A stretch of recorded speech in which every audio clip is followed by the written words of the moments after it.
예, 이제 오늘은 6번째입니다. 한자와 창세기이고요. 다음 주에는 제가 공룡에 관해서 말씀을 드리려고 합니다.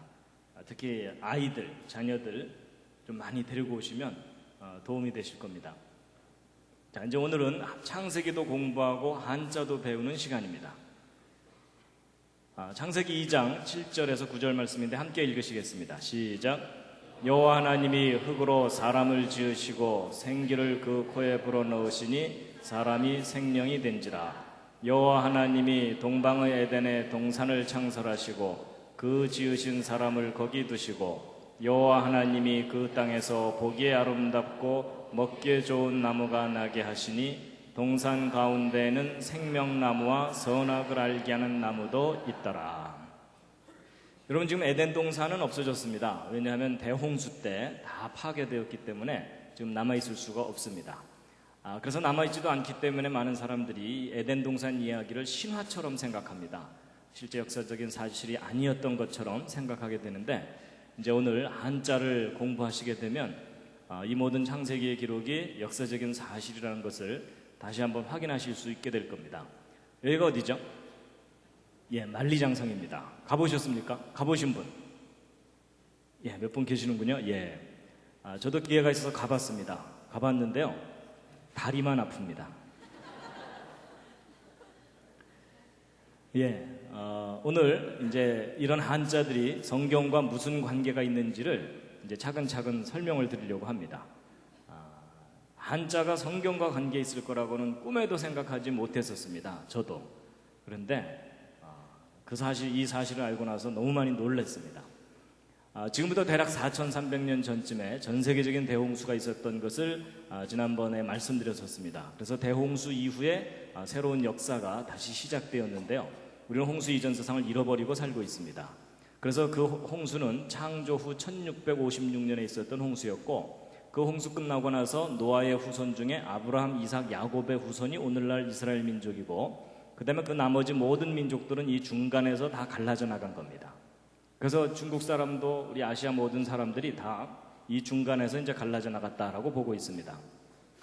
그래서 이제 홍수 이전에 세상을 우리가 잃어버렸는데요. 홍수에 대해서는 지난번에 자세히 말씀을 드렸었습니다. 그래서 전 세계적인 홍수로 이 세상이 완전히 파괴됐었던, 그때 이제 그 방주에 유일하게 한 가족이 타고서 살아남았죠. 노아의 가족입니다. 그때 몇 사람 살아남았죠? 예, 8명이 그때 살아남았다고 되어 있습니다. 그래서 함께 읽으시겠습니다. 시작. 곧 그날에 노아와 그의 아들 셈, 함, 야벳과 노아의 처와 세 자부가 다 방주로 들어갔고, 그래서 그 8명이 그때 살아남았고, 지금 지구상에 살고 있는 모든 사람들은 그 8명의 후손입니다. 그래서 우리는 홍수 이전 세상을 잃어버리고 이제 살고 있는데요. 여러분, 그 홍수 끝나고 나서 이제 전 세계로 이제 사람들이 흩어지게 되는데, 그 흩어진 이야기는 지난번에 잠깐 말씀을 드렸던 것으로 알고 있습니다. 그래서 이 홍수 끝나고 나서 이제 동쪽으로 아예 베링해를 건너간 사람들이 아메리카 인디언들이고, 그러면 이제 동쪽으로 가다가 우리는 다리가 아파서 더 이상 못 가겠다 하고 일로 쏙 들어온 것이 우리 조상들입니다. 그래서 금년이 단기로 4338년에서 이제 9년으로 되고 있는데, 그러니까 우리 민족의 시작이 지금부터 4300년 전쯤이라면 그게 바로 성경에서 이야기하는 노아의 홍수 때쯤입니다. 그래서 대홍수 직후에 전 세계로 흩어진 사람들 중에 한 민족이 우리 민족이다라고 보셔도 틀리지 않습니다. 그리고 이제 지난번 제가 무궁화 말씀은 드렸었나요? 안 드렸었군요. 예. 이건 그냥 참고로 말씀드리는 건데요. 여러분, 우리 대한민국의 나라꽃이 무궁화죠. 근데 여러분이 무궁화하고 성경과 무슨 관계가 있는 거 아십니까? 여러분, 예수님을 상징하는 꽃이 있죠. 그래서 찬송가에도 샤론의 꽃 예수라고 나오죠. 그 샤론의 꽃 예수가 뭐냐면 이스라엘의 그 샤론 평야에 피는 그 로즈 오브 샤론이라고 해서 샤론의 장미꽃이거든요. 근데 우리는 장미꽃이라고 표현되어 있으니까 일반적인 장미꽃으로 알고 있는데 그렇지 않습니다. 이 샤론의 장미가 정확하게 무슨 꽃이냐면 무궁화 꽃입니다. 그래서 여러분, 이 무궁화 꽃이 바로 샤론의 장미입니다. 잘 모르셨죠? 그러니까 여러분, 놀랍게도 예수님을 상징하는 꽃이 무궁화 꽃인데 그 꽃을 우리 대한민국이 나라꽃으로 삼고 있는 겁니다. 기분 괜찮으시죠? 약간 얼떨떨하기도 하시죠? 왜 그걸 우리가 잘 상식처럼 몰랐을까요? 누가 안 가르쳐줘서 그런 겁니다.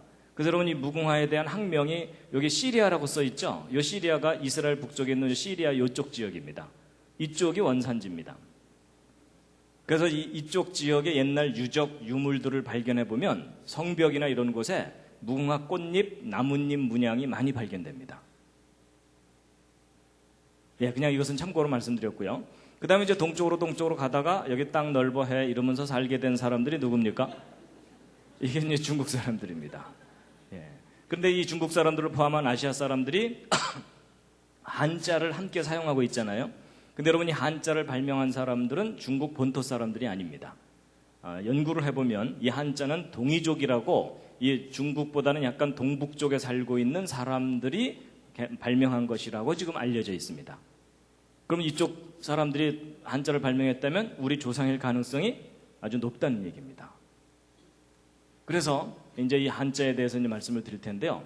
여러분 이 한자를 발명한 사람들이 성경대로라면 노아의 후손이겠죠?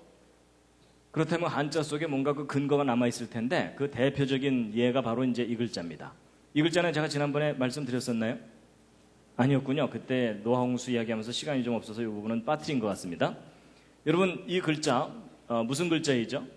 배선자입니다. 그래서 구조선, 유조선, 유람선 이럴 때 배선자인데 이 배선자를 분해를 해보면 배주자에 8팔자에 입구자 이렇게 되어 있는데 이 입구자는 사람의 입을 가리킬 때도 쓰지만 사람의 숫자를 쓸 때도 씁니다. 그러면 배 8사람 이렇게 되어 있습니다. 8사람이 탄 배. 뭐 떠오르는 배 있으시죠?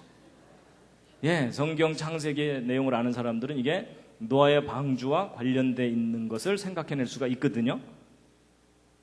여러분 배홍수 때 8명 살아남았거든요.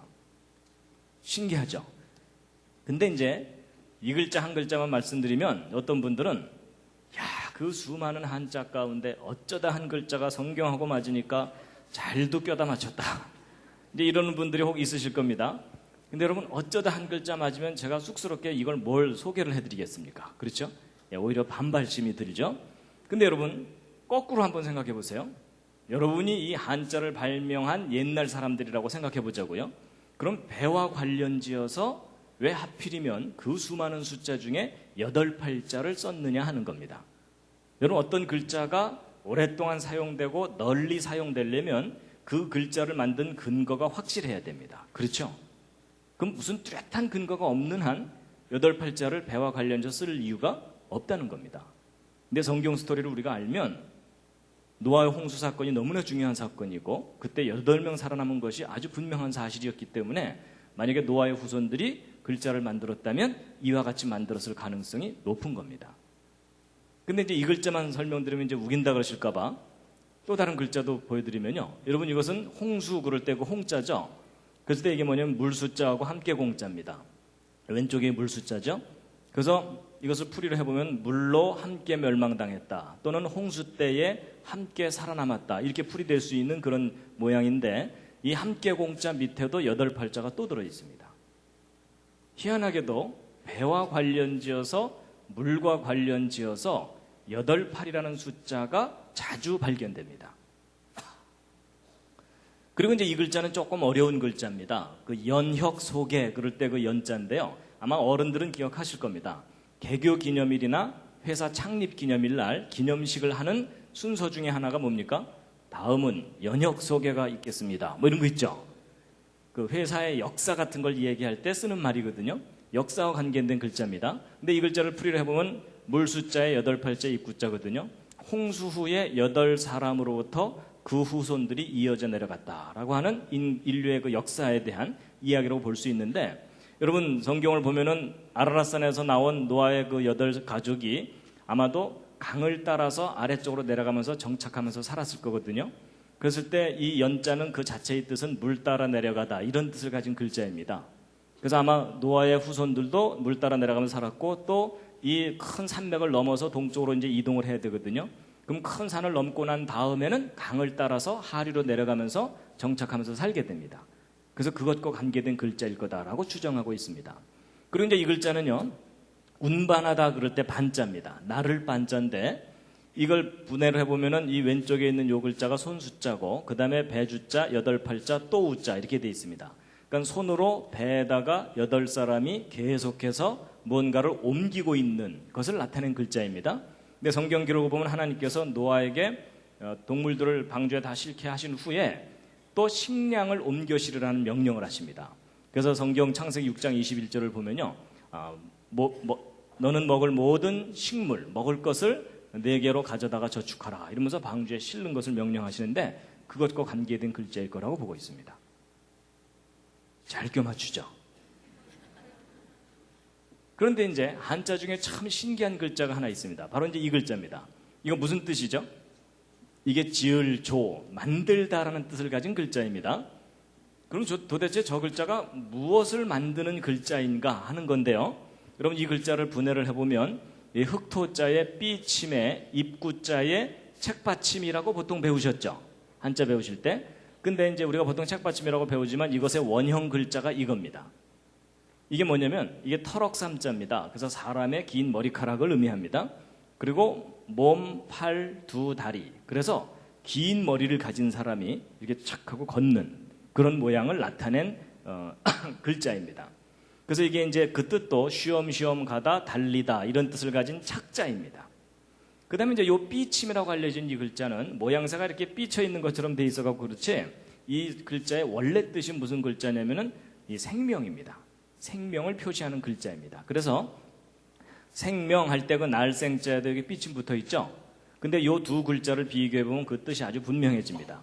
여러분 이 왼쪽에 있는 호자가 무슨 호자일까요? 저게 집호 그래서 아파트 몇 동 몇 호 할 때 그 호자입니다. 그리고 이 시자는 뭐죠? 주검시라 그래서 사람 죽은 시체를 의미합니다. 그럼 여러분 왼쪽에 있는 건 사람이 살고 있는 집이고 오른쪽은 죽은 시체죠. 뜻이 정반대이잖아요. 근데 이 글자가 비슷한데 차이가 뭐냐면 요에 삐침 하나 차이죠. 그러니까 뭐가 없으니까 시체입니까? 생명이 없기 때문에 시체 이렇게 되는 겁니다. 그 뜻이 아주 분명해지죠. 그럼 여러분이 이 글자가 이제 풀이가 됩니다. 보세요. 흙에 생명을 불어넣어서 말하고 걷게 한 것 이런 뜻입니다. 여러분 저 글자에 해당되는 사람은 딱 한 사람밖에 없습니다. 사람 중에는 누구죠? 아담입니다. 여러분 성경을 보면 하나님께서 여호와 하나님이 흙으로 사람을 지으시고 생기를 그 코에 불어넣으시니 사람이 생명이 된지라 이렇게 돼 있죠. 여러분 성경을 보면은 인류의 맨 첫 번째 조상인 아담이 흙으로 지음받았다고 돼 있거든요. 근데 희한하게도 한자 속에 그 스토리가 담겨 있어요. 여러분이 한자를 만든 사람들이 뭔가를 알고 있었던 사람입니다. 여러분 인류 가운데 아담만 흙으로 지음받았어요. 하와도 아담의 갈비뼈로 만들어졌고요. 여러분과 저는 어머니 태로부터 나와요. 그렇죠? 그러니까 이 글자에 해당되는 사람은 아담밖에 없어요. 참 신기하죠? 그러니까 여러분 흙으로 사람이 만들어졌다는 것은 이 성경을 알았던 사람들만 알았던 게 아니고요. 고대 동양 사람들도 그 사실을 알았었다는 얘기입니다. 근데 여러분 사람의 조상, 그러니까 이 아담이 흙으로 만들어졌다는 거 믿으시나요? 표정을 보아서는 지금 거의 안 믿으시는 표정입니다. 근데 여러분 아담이 흙으로 만들어졌다는 말이 과학적인 말입니까? 비과학적인 말입니까? 옆에 있는 분과 한번 상의해 보시죠. 자, 아담이 흙으로 만들어졌다는 건 과학적인 이야기다라고 생각하시는 분. 예, 여러분 계시고요. 아니다, 이건 좀 비과학적인 이야기다. 예, 그럼 나머지 분들은요. 들어보고 결정하시겠다 이런 표정이시네요. 여러분 저도 예전에는 흙으로 사람이 만들어진다는 건 비과학적인 것이라고 생각했습니다. 그런데 아니에요. 여러분 흙으로 사람이 만들어졌다는 것은 과학적인 이야기입니다. 무슨 말이냐? 여러분 과학적이라는 것은 지난번에도 제가 어떤 말씀드렸지만 원인과 결과가 분명한 것이 과학적인 겁니다. 그렇죠? 자, 그럼 이제 생각해 보세요. 여러분 죽으면 무엇으로 돌아가십니까? 흙으로 돌아가시죠. 여러분 중에 혹시 플라스틱으로 돌아가실 분 계십니까? 여러분 모든 사람은 죽으면 다 흙으로 돌아갑니다. 맞죠? 그래서 여러분 신토불이란 말이 무슨 말이냐면 우리 몸과 흙은 서로 다른 게 아니다. 그 얘기죠. 그래서 사람의 몸과 흙은 같은 성분입니다. 근데 사람이 죽으면 흙으로 가는 건 누구나 다 아는데 흙에서부터 사람이 만들어졌다는 건 잘 인정이 안 되시죠? 여러분 이해하실 수 있도록 설명을 해드리겠습니다. 보세요. 여러분 흙을 한 사 퍼서 어린아이들을 주면 어린아이들은 하루 종일 흙장난하고 놀다가 기껏 만드는 게 두꺼봐 이러면서 두꺼비집 하나 만듭니다. 그렇죠? 근데 그 똑같은 흙을 한 사 퍼가지고 여러분을 드리면 여러분은 나름대로 그릇 하나씩 만드실 수 있을 겁니다. 그렇죠? 그리고 여러분 중에 정말 솜씨가 좋으신 분들은 이런 도자기도 만드실 수 있겠죠? 근데 여러분 그 똑같은 흙을 한 사 퍼서 반도체를 만드는 과학자들 갖다 주면 그 과학자들은 이 흙에서 모래를 뽑아내고 모래 속에서 실리콘을 뽑아내고 정제하고 가공해서 금보다 더 비싼 반도체 칩을 만들어냅니다. 자, 그럼 여러분 한번 생각해 보세요. 재료는 똑같은 흙이에요. 그렇죠? 그런데 왜 아이들은 두꺼비집, 어른들은 그릇, 전문가는 그보다 더 훨씬 훌륭한 반도체 칩을 만들어내는 거죠? 결과가 다르죠. 결과가 다른데 그 결과가 다른 원인이 뭐예요? 그 원인이 뭘까요? 예, 여러 가지 표현할 수 있지만 지혜와 능력의 차이예요. 맞죠? 여러분 똑같은 재료를 가지고 지혜와 능력이 클수록 더 훌륭한 작품이 나온다. 이거 상식이죠. 자, 그럼 이제 보세요. 이런 식으로 이제 가는데 여러분 제가 지난번에 제일 첫 번째 그 주제를 말씀드릴 때에 이 반도체 칩하고 이 생명체를 비교해 드린 적이 있었습니다. 뭐 이미 지나간 추억이 되셨겠지만 하여튼 그런 적이 있었습니다. 그때 제가 이 반도체 칩과 세포의 정보 저장 능력에 대해서 비교를 해드린 게 있는데 여러분 요 밑에 있는 칩 640권 새로 개발된 것 이 속에 책 2만 권을 집어넣는다 그랬죠? 근데 이 오른쪽 세포에는 대략 백과사전 1000권 정도의 유전 정보가 들어있다 그랬죠? 근데 여러분 숫자상으로는 왼쪽에 더 커 보이지만 여러분 이 세포를 반도체 칩 위에다가 올려놓으면 보여요? 안 보여요? 보이지도 않을 정도로 지극히 작은 곳에 1000권이 들어있는 거예요. 그럼 여러분 이 둘을 똑같은 크기로 비교하면 이 오른쪽 세포가 1억 배가 넘습니다. 여러분 어느 게 더 훌륭한 작품인지 구별이 되시죠? 이거 구별 못하시는 분들은 잘 돌봐드려야 됩니다. 근데 여러분 이 반도체 칩이나 세포나 똑같이 재료가 뭐예요? 흙이에요. 그렇죠?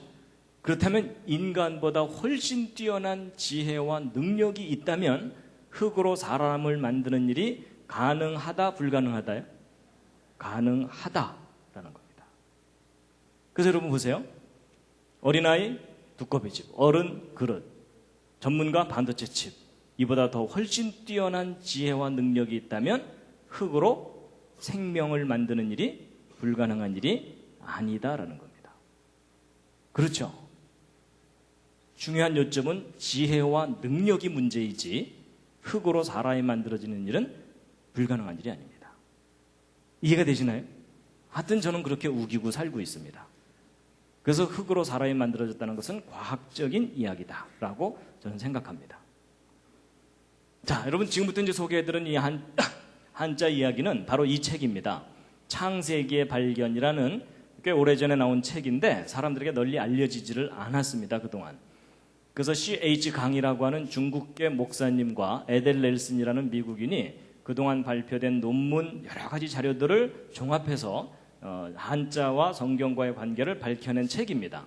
근데 이 책을 그대로 번역한 책이 이제 창세기와 중국 문자라는 책입니다. 근데 아쉽게도 이 책은 절판이 됐습니다. 예. 그리고 이제 그 밖에 다른 책들이 이제 나와 있습니다. 자, 여러분 이 빨간색 이게 뭘까요? 예, 중국 지도입니다. 그 옆에다 이제 한국을 딱 붙여놓으면 분명해지죠? 그래서 코리아, 차이나. 그래서 크기가 하도 차이가 나서 차이나입니다.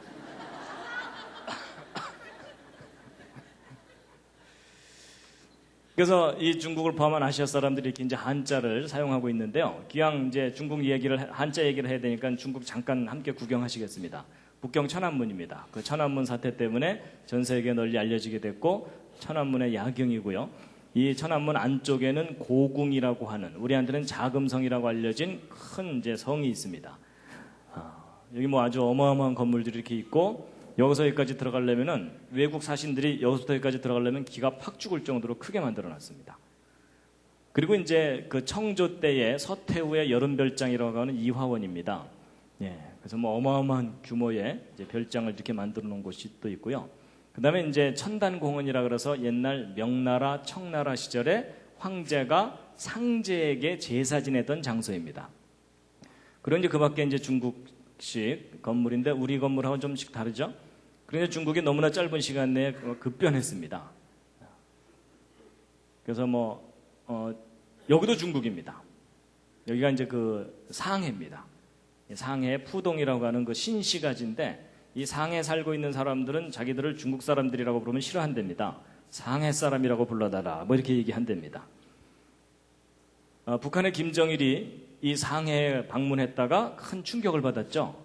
예, 그래서 우리도 뭐 좀 하자고 뭐 이러면서 이제 하다가 된 것 중에 하나가 지금 평양과학기술대학을 지어주는 일이 지금 진행되고 있습니다. 그래서 이제 신시 가지고 그 반대편 이쪽에는 이제 구시가지인데 옛날 독일 사람들이 개발해서 유럽식 건물들이 이렇게 있고요. 하여튼 중국은 지금 너무나 빠르게 발전하고 있습니다. 그리고 이것은 저 티벳고원의 포탈라궁이라고 하는 라마 불교의 성지라고 하는 곳입니다. 거대한 건물이 이렇게 있는데요. 저런 거 보시면서 와 크다 이렇게만 생각하지 마시고요. 주여 신학교로 바뀌게 하여 주시옵소서 이러면서 기도하셔야 됩니다. 예, 중국의 거리의 모습이고요. 요즘은 이런 모습들이 아주 빨리 사라져가고 있습니다. 여러분 이런 거 보시면 기분 괜찮으시죠? 예, 뭐 LG, 현대 뭐 하여튼 주렁주렁 걸려 있습니다. 하여튼 고대의 유물과 현대의 그 발전이 함께 있는 큰 나라가 중국인데요. 지금부터 이제 차근차근 이제 말씀을 드리면 여러분 제가 한자를 중국 문자라고 표현하지 않고 동방 문자라고 표현한 것이 중국 본토 사람들이 개발한 것이 아니기 때문에 제가 이제 저렇게 표현을 했습니다. 그런데 이 한자가 도대체 언제부터 만들어지기 시작했는지에 대해서 연구를 해보면 BC 2500년경쯤부터일 거라고 추정되고 있습니다. 근데 저것은 좀 대략 추정치이기 때문에 지금 현재로부터 대략 한 4500년 전쯤이거든요. 근데 지금부터 대략 한 4500년 전쯤이 바로 무슨 사건이냐면 성경의 노아의 홍수 사건입니다. 그러니까 대홍수 직후에 동쪽으로 간 사람들이 한자를 발명했을 가능성이 높다라고 볼 수 있다는 겁니다. 그 다음에 이제 한자를 분류할 때 이렇게 단순 무식하게 분류하지는 않습니다. 그렇지만 제가 이제 설명을 쉽게 하기 위해서 간단하게 분류를 해보면 어떤 모양을 그대로 본뜬 글자들이 있는가 하면 그것을 조합한 글자들이 있고 그 밖에 파생되는 많은 글자들이 있죠. 근데 여러분 이 세 가지 형태의 글자 중에 어느 글자가 가장 먼저 개발됐겠습니까? 당연히 맨 위에 부분에 기본 글자들이 먼저 개발됐겠죠. 이게 무슨 얘기냐면 이 한자를 발명해낸 그 처음 사람들의 생각을 읽어내려면 기본적인 글자들을 중심으로 분석해보면 된다. 그 뜻입니다. 동의가 되시죠? 예. 그리고 이제 중국 역사도 좀 제가 정리를 해드리면요. 여러분 예수님이 오셨을 때를 기준으로 해서 지금 21세기에는 중국이라는 나라가 있고 그 이전에는 중화민국, 청명, 원나라, 남송, 북송, 5호 16국 좀 이따 시험 보겠습니다. 여러분 중국에서 태어나서 역사 배우지 않은 걸 참 감사하시기 바랍니다. 거기에 비하면 우리나라 역사 참 심플합니다. 그렇죠? 예. 근데 여러분 보통 우리가 중국의 역사가 아주 오래된 것처럼 배우시죠. 그래서 보통 막 BC 6000년, 7000년 막 거의 만년의 역사를 가진 것처럼 배우시죠. 근데 여러분 그런 거에 속지 마시기 바랍니다. 여러분 역사라는 게 있고 선사라는 게 있습니다. 히스토리와 프리히스토리가 있는데 여러분 역사와 선사를 구별하는 기준이 뭐죠? 그게 기록을 통해서 객관적으로 검증할 수 있는 것까지만 역사라고 합니다. 그렇죠? 근데 여러분 그 긴 중국의 역사도 엄밀한 의미에서 기록을 통해서 확인할 수 있는 역사는 결코 그렇게 길지 않습니다. BC 15세기 정도가 최대입니다. 그러니까 은나라의 흔적이 좀 남아있고 주나라 이후가 제대로 된 역사이고 그 이전은 선사에 해당됩니다. 근데 여러분 BC 15세기가 언제냐면 성경의 기록으로 볼 때 모세가 출애굽할 때쯤입니다. 그러니까 여러분 그렇게 긴 역사를 가졌다는 중국조차도 그 역사가 BC 15세기를 넘어가지 않고 그리고 기록을 통해서 최대의 역사가 하나라 뭐 이런 사망오제 이런 때거든요. 그렇기 때문에 이 BC 25세기를 크게 넘어가지 않습니다. 결국 노아 홍수 그 시간을 뛰어넘는 역사라는 것이 없다는 얘기입니다. 그리고 이제 우리나라 역사도 이제 비교를 해놓은 건데, 소위 그 고구려 백제 신라가 예수님 오셨을 때쯤 시작됐고, 그 이전이 이제 고조선인데, 사실 이 고조선이라는 나라도 좀 막연한 기록만 있습니다. 그렇죠? 예. 그래서 이제 그 성경 역사하고 비교해 보면 대홍수 이후에 중국의 역사도 우리 고조선의 역사도 시작됐다라고 보시면 된다는 겁니다. 그리고 우리는 그 이전 세상은 잃어버린 겁니다. 그래서 이런 관점으로 본다면요, 인류의 역사가, 그러니까 기록을 통해서 확인할 수 있는 역사가 그렇게 길지 않다는 이야기가 거꾸로 대홍수가 있었다는 것에 대한 큰 증거가 됩니다.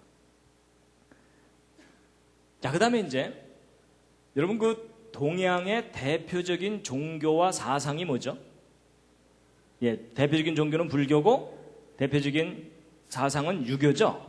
그래서 여러분과 저도 비록 기독교인이 됐기는 했지만 저 불교와 유교의 뿌리가 뿌리 깊게 남아 있어요. 맞죠? 예. 그래서 이제 우리가 이 영향을 참 많이 받았는데, 근데 이제 질문을 좀 바꿔서요, 이 동양의 뿌리가 되는 종교가 뭐냐라고 질문을 하면 대답이 달라집니다. 일단 불교나 유교는 뿌리가 되는 종교일 수가 없습니다. 왜냐하면 불교나 유교는 석가모니나 공자 등에 의해서 시작됐는데 이 사람들이 BC 5세기, 6세기 이때쯤 사람들이거든요. 근데 동양 사람들은 이미 그 이전부터 살고 있었죠. 그렇다면 뿌리가 되는 종교를 알아내려면 그 이전 사람들이 갖고 있던 종교를 밝혀내야 됩니다. 그렇죠? 그런데 그 이전 사람들이 어떤 종교 형태가 있었는지를 알아내려면 무엇을 연구해보면 되냐면 바로 한자입니다. 여러분, 한자가 대략 이때쯤 만들어지기 시작했다고 추정하고 있거든요. 그렇다면 이 사람들이 어떤 종교 형태를 가지고 있었다면, 그리고 그들이 어떤 신을 숭배했다면 그것이 그들의 글자 속에 흔적으로 남아있을 수 있겠죠. 그래서 이제 그걸 찾아내면 되는데 별로 어렵지 않습니다. 그것을 알아내려면 종교, 제사, 기도 이런 것과 관계된 한자들을 분석해 보면 됩니다. 자, 다 같이 한번 써보시겠습니다. 한자로. 자, 옆에 있는 분과 상의해 가면서 한번 써보시죠. 예, 지금 거의 망연자실한 표정이십니다. 예, 종교, 제사, 기도 이런 한자를 한번 써보시면요, 제가 다 써왔습니다. 예, 안 쓰실 거 알고 제가 다 써왔습니다. 종교, 제사, 기도 이렇게 쓰거든요. 그 다음에 그것과 관계된 한자들을 이것저것 모아놓은 겁니다. 여러분, 종교에는 신이 있고 그 신을 숭배합니다. 그리고 이제 참선, 여러분 참선은 기독교적인 용어로 바꾸면 큐티, 묵상 뭐 이런 겁니다. 그 다음에 이제 제사에는 사직이 있죠. 그래서 여러분 서울에도 부산에도 사직공원이 있죠. 그 다음에 이제 예절, 여러분 거의 모든 예절이 제사로부터 나왔다고 해도 과언이 아닐 정도로 제사와 예절은 아주 깊은 관계가 있습니다. 그 다음에 이제 기도할 때 우리가 복을 받기를 빌고 화가 내리지 않기를 빌고 도움을 빌고 이렇게 되죠. 자, 그런데 여러분 퀴즈입니다. 이런 종교, 제사, 기도와 관계된 한자들을 이것저것 모아놓고 나면 이상하게 눈에 자주 뜨이는 부수 글자가 하나 있습니다. 단어마다 꼬박꼬박 하나 두 개씩 들어있죠. 무슨 글자입니까? 그거요. 그렇죠? 그거. 예. 그런데 여기서는 보일시 막 이러시는데 제가 어디 갔더니 아무 소리도 못 하시더라고요. 그거 이러시더라고요. 근데 바로 이 글자입니다.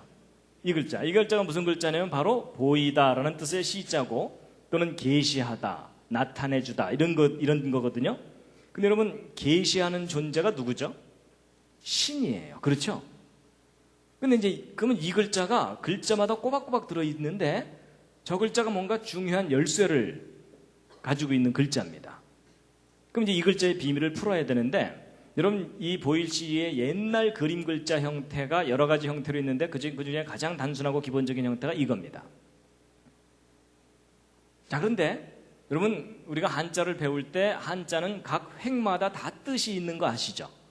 그렇죠?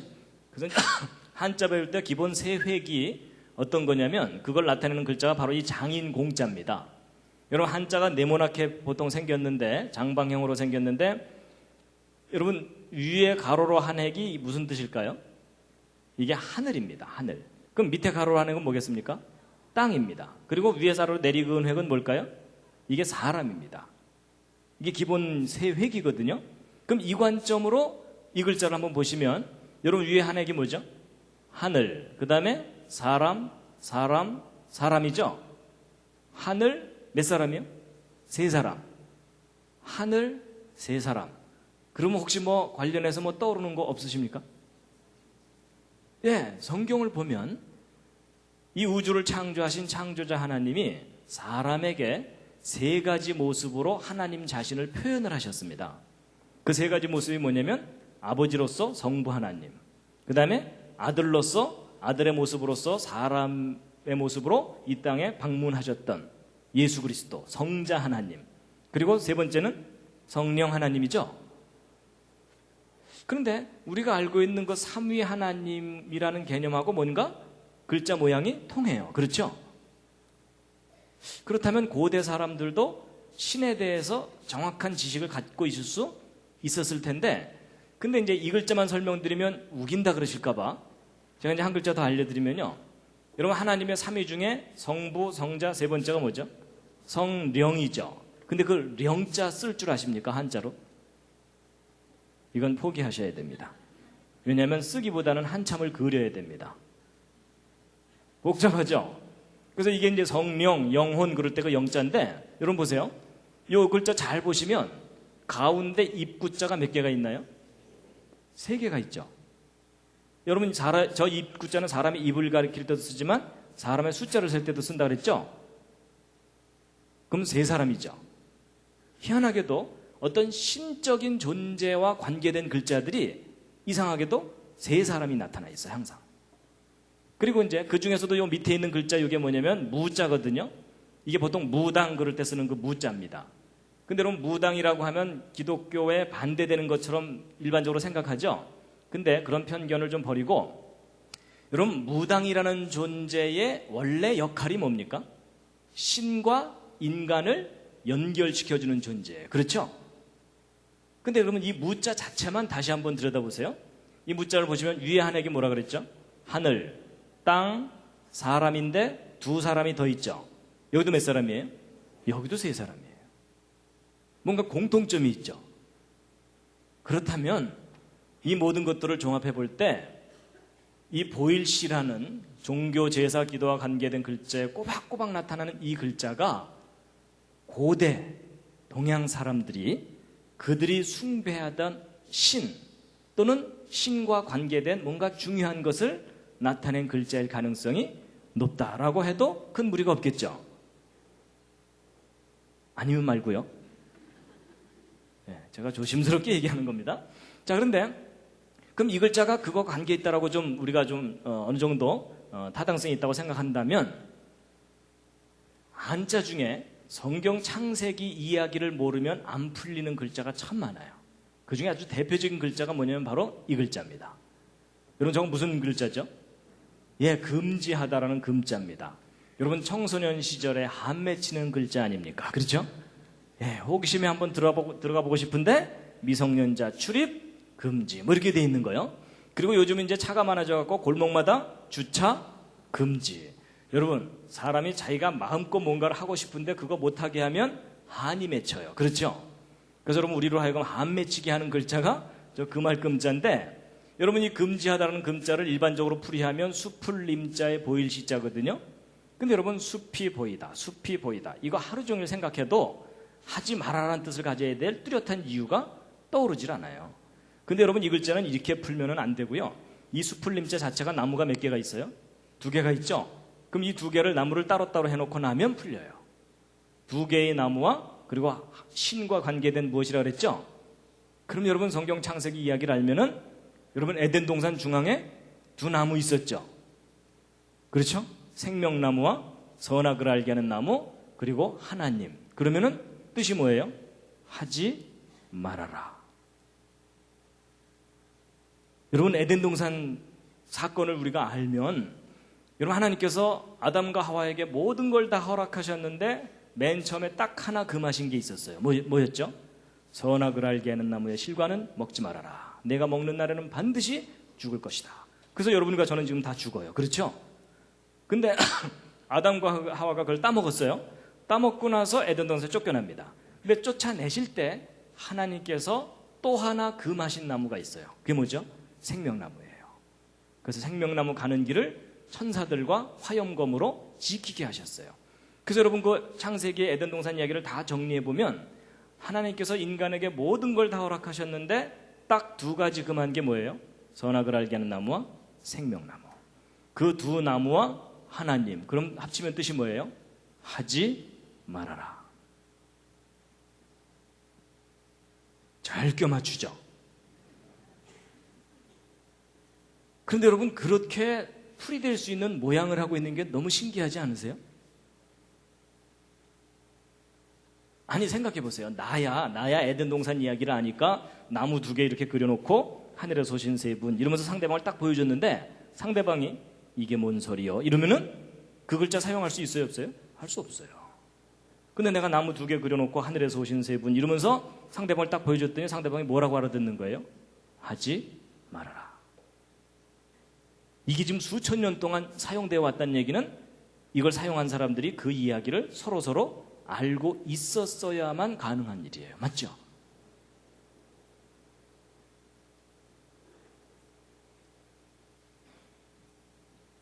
신기하죠? 근데 이제 이 글자만 또 알려드리면 또 우긴다 그러실까봐 제가 관련된 글자들을 더 알려드리면요. 여러분이 하나님이 금하신 나무에 사람이 다가간 겁니다. 이게 누구겠어요? 하와가.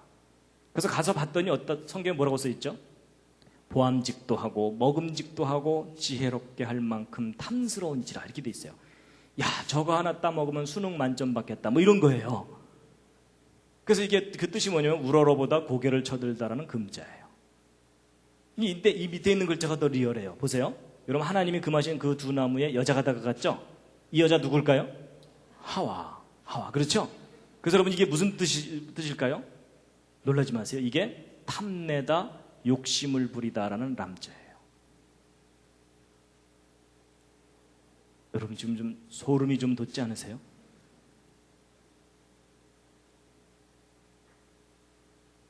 여러분 에덴 동산 얘기가 신화인 줄 알았는데 고대 동양 사람들이 알고 있던 얘기였어요. 근데 이제 탐내고 욕심 부린 걸로 끝났으면 다행인데 드디어 행동 개시. 하나님이 금하신 그 두 나무에 손을 갖다 댄 거예요. 이게 뭐냐면 만지다 가까이 하다라는 마자예요. 이건 가릴 엄자인데 귀신이 자기 정체를 숨기고 뭐 이런 의미로 볼 수 있어요.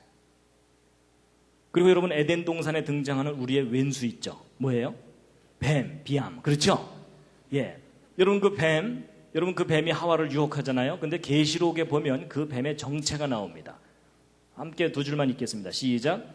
옛 뱀 곧 마귀라고도 하고 사단이라고도 하는 온 천하를 꿰는 자라. 이렇게 돼 있죠?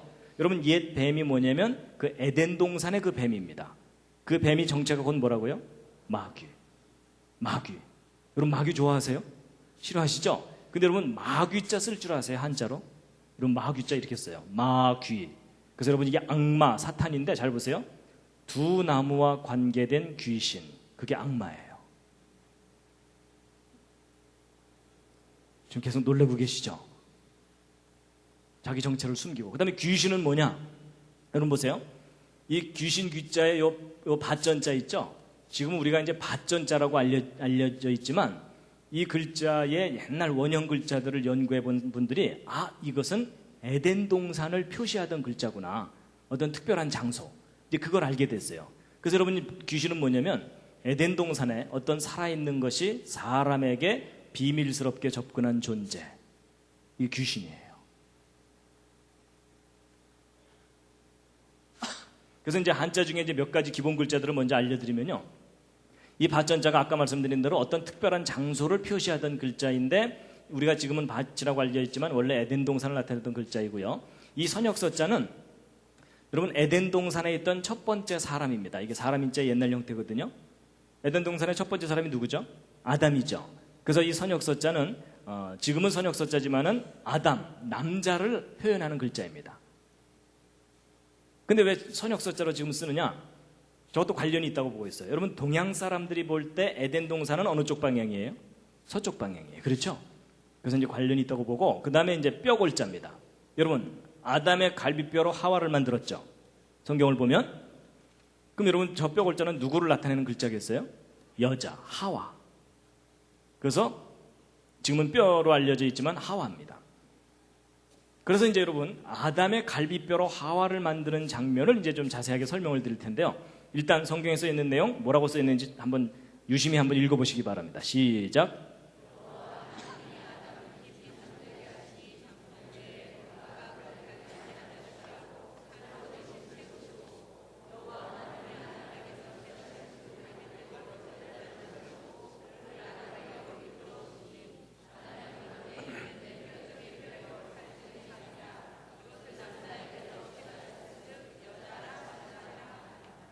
예, 여러분, 여자는, 하와는 아담의 갈비뼈로 만들어졌다고 성경에 되어 있습니다. 자, 퀴즈를 드리겠습니다. 여러분, 오늘날 남자들이 갈비뼈 양쪽 개수가 똑같을까요? 다를까요? 옆에 있는 분과 한번 상의해 보시기 바랍니다. 자, 그리고 남자분들은 한번 튕겨 보시기 바랍니다. 띠리리리리링. 아니, 옆에 있는 분하고 싸우셨나요? 왜 서로 상의를 안 하시나요? 자, 확인해 보겠습니다. 1번 똑같을 거다. 2번 다를 거다. 이제 하나가 없을 거다. 3번 잘 모르겠다. 이 중에 택하시면 됩니다. 자, 뭐 서로 모르니까 우기셔도 됩니다. 자, 1번 오늘날 남자들 갈비뼈 양쪽 개수가 똑같을 거다. 오, 그 중에 내가 확인해 봤다. 예, 대부분 이제 확인 안 하시고 그냥 우기시는 거죠. 예, 내려주시고요. 자, 2번 아니다. 오늘날 남자들 갈비뼈 하나가 없을 거다. 꽤 많이 손 드셨죠? 예, 지금 손 드신 분들을 잘 돌봐드리시기 바랍니다.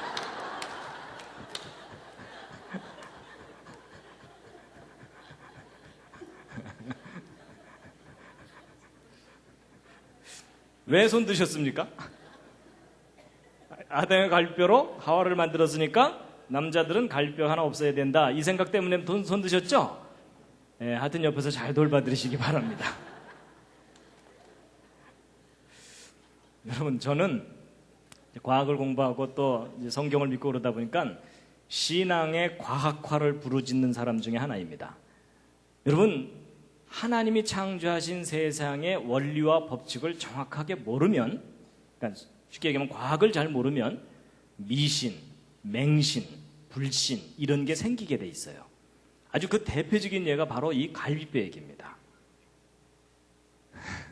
오늘날 남자들 갈비뼈 양쪽 개수 똑같습니다. 똑같아요. 그러면 성경 틀린 거 아니냐? 아니에요, 여러분. 그거 잘 이해하셔야 돼요. 여러분, 아담의 갈비뼈를 꺼냈다고 해서 그 후손들이 갈비뼈가 없질 않아요. 여러분 생각해 보세요. 아담 갈비뼈 꺼냈다 그래서 아담과 하와가 자식을 낳으면 애가 갈비뼈가 하나 없어서 나올까요?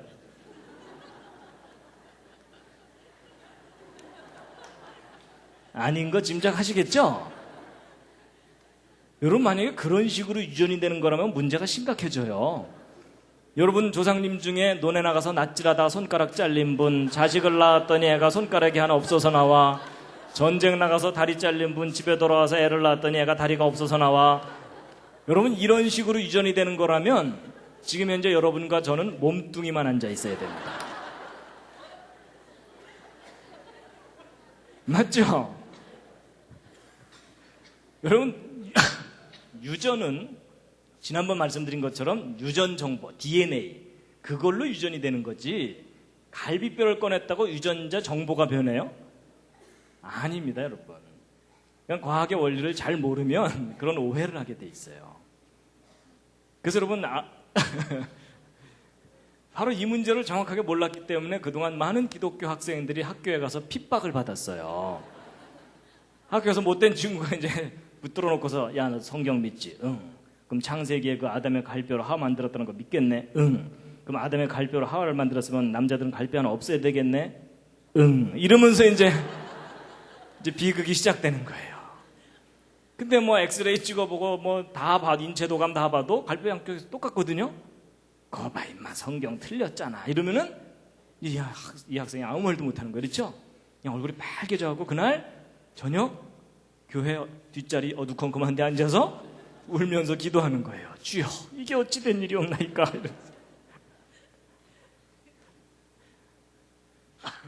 그래서 여러분 아담 갈비뼈 꺼냈다고 남자들 갈비 하나 없애야 된다. 이건 잘못된 생각입니다. 예, 그거 아니에요. 자, 그런데 여러분 또 여러분 아담의 갈비뼈를 꺼내서 여자를 만들었다. 하와를 만들었다. 이거 과학적인 이야기입니까? 비과학적인 이야기입니까? 이젠 분위기상 과학적인 얘기라고 대답은 해야 될 것 같은데 뭐 좀 떠오르는 아이디어가 없으시죠? 여러분 예전에는요, 야야 그 아담 갈비뼈로 하와를 만들었다는 그런 황당한 창세기를 내가 어떻게 믿냐 이러면서 사람들이 못 믿었거든요. 근데 요즘은 그런 얘기하면 바보입니다. 왜냐하면 여러분 요즘 인간 복제 많이 들어보셨죠? 그게 뭐 하는 거예요? 여러분 몸에 있는 세포 하나 떼어내 갖고 여러분과 똑같은 사람을 또 하나 만든다는 거예요. 맞죠? 그럼 여러분 그게 무슨 얘기냐면 우리 몸의 일부를 떼어내서 또 하나의 사람을 만드는 일이 가능하다 불가능하다? 가능하다고 지금 과학자들이 외치고 있잖아요. 그렇죠? 과학적으로 가능하다고. 근데 여러분 아담의 갈비뼈를 꺼내서 하와를 만들었다는 얘기는 그 요약하면 뭐예요? 아담의 몸의 일부를 떼어내서 또 하나의 사람을 만들었다는 얘기죠. 그게 무슨 얘기예요? 생명이 복제될 수 있다는 얘기죠. 그렇죠? 그 얘기가 그 얘기예요. 맞죠? 저는 오히려 이 띨띨한 인간도 세포 하나만 떼어내도 또 하나의 사람을 만들 수 있다고 우기는데 그 전능하신 분께서 왜 하필이면 뭉태기로 떼내셨을까? 전 그게 오히려 이상해요. 근데 아마 세포 하나만 떼냈다면 우리가 이해를 못 하실까 봐 뭉태기로 떼내셨나? 전 그런 생각도 해봤어요. 맞죠?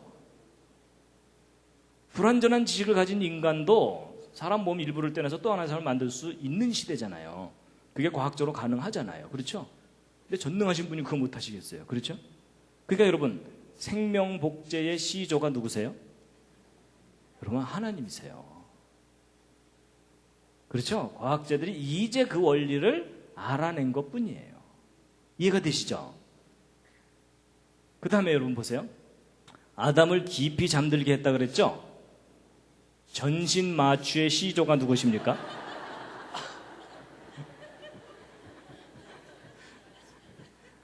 여러분 요즘은 마취 기술이 개발돼서 쉽게 마취들을 잘 하지만 옛날에 얼마 전까지 마취제 개발된 지 얼마 안 됐어요. 그 이전에는 수술할 때 어떻게 했겠어요? 막 다리 썩어 들어가는 사람들 그냥 묶어놓고 톱으로 자르는 수밖에 없어요. 맞죠? 그게 얼마나 끔찍한 일이에요. 근데 여러분 성경을 봤더니 뭐가 써 있어요? 갈비뼈를 꺼내는 치명적인 수술을 해도 모를 정도로 깊이 잠들었다고 돼 있죠? 그렇다면 인간이 죽지는 않으면서도 고통을 느끼지 않으면서 긴 시간 동안 잠들어 있을 수가 있다는 얘기죠. 그게 마취제를 개발한 동기 중에 하나예요. 참 희한하죠? 성경이 훨씬 먼저고 훨씬 과학적인 이야기가 되어 있습니다. 그 다음에 이제 여러분 아담의 갈비뼈를 꺼내서 하와를 만들었다고 되어 있죠? 근데 갈비뼈 꺼낸 자리를 성경을 보면 어떻게 되어 있다고요? 살로 대신 채웠다 이렇게 되어 있죠? 근데 여러분 요 과정을 그대로 나타낸 글자가 뼈골자예요. 자, 뼈골자 한번 주의 다시 한번 보세요. 여러분 이 뼈골자를 보시면 요 밑에는 요 달월자 있죠? 근데 이제 한자 배우시는 분들은 알지만 달월자 중에도 하늘에 있는 달을 나타내는 달월자도 있지만 살육자를 줄인 달월자가 있어요. 그걸 육달월이라고 해요. 그래서 요거는 육달월에 해당되는 달월자입니다. 그 다음에 요것이 덮는다라는 뜻을 가진 덮을 멱자거든요. 그럼 여러분 요 뼈골자 잘 보세요. 아담 가슴 속에 무언가를 꺼냈어요. 꺼내고 살로 대신 채우고 덮었어요. 그래서 거기서 꺼낸 게 뭐예요? 뼈죠. 그 뼈로 누굴 만들었어요? 하와를 만든 거예요. 잘 껴맞추죠. 그런데 여러분 그렇게 설명될 수 있는 모양을 하고 있는 것이 참 신기하죠. 여러분 지금은 여기 이렇게 꺾어진 거로 이렇게 되어 있지만 옛날 그림 글자 중에는 이게 드립자로도 되어 있어요. 아담 가슴 안쪽에 손을 집어넣어서 꺼낸 그런 거예요. 그거 참 신기하죠? 자, 이제 중요한 퀴즈를 또 하나 이제 드릴 겁니다. 재미있는 퀴즈입니다. 이번 퀴즈는 뭐냐면요. 여러분, 이제 우리는 성경 보통 읽으면서 하나님께서 뭐 꺼내서 만드셨는가 보다 이렇게 그냥 넘어가 버리잖아요. 근데 여러분 좀 더 구체적으로 생각해 보세요. 여러분, 하나님께서 아담의 갈비뼈를 꺼내셨잖아요. 근데 꺼낼 때 어떤 방법으로 꺼내셨을까? 그런 거 생각해 보신 적 없으시죠? 그렇죠? 근데 오늘 한번 생각해 보세요. 자, 제가 보기를 드립니다. 자, 1번. 하나님은 워낙 전능하시니까 그냥 말씀만 하시는 거예요. 아담 딱 잠들게 해놓으신 다음에 갈비뼈 나와라. 그랬더니 갈비뼈 하나가 동동동 떠서 나오더라. 그래서 1번 동동동. 자, 1번 동동동입니다. 자, 2번은 뭐냐? 뭐 전능하셔서 말씀으로만 하실 수도 있지만 그래도 손수 막 흙으로 사람을 만드시고 이런 걸로 보아서 손수 뭔가를 하셨을 것 같아요. 그래서 아담을 딱 잠들게 하신 후에 가슴 속으로 손을 쑥 집어넣어서 갈뼈를 툭 꺼내는 거예요. 근데 이제 여러분 그 SF 영화 같은 거 보면은 사람 몸속에 손을 쑥 집어넣었다 꺼내는데도 감쪽 같은 거 있죠. 그렇죠? 자, 그래서 2번 SF. 그다음에 이제 3번은 뭐냐? 여러분, 아무래도 갈비뼈 꺼내려면 가슴을 절개해서 열어야 되죠. 그리고 갈비뼈 꺼내고 살로 대신 채우고 덮기만 하면 되는 게 아니라 살이 벌어지니까 꼬매야 돼요. 그렇죠? 그래서 3번 정식 외과 수술. 자, 이 셋 중에 어느 것인지 옆에 있는 분과 한번 또 상의해 보시기 바랍니다. 자, 1번 동동동, 2번 SF, 3번 정식 외과 수술.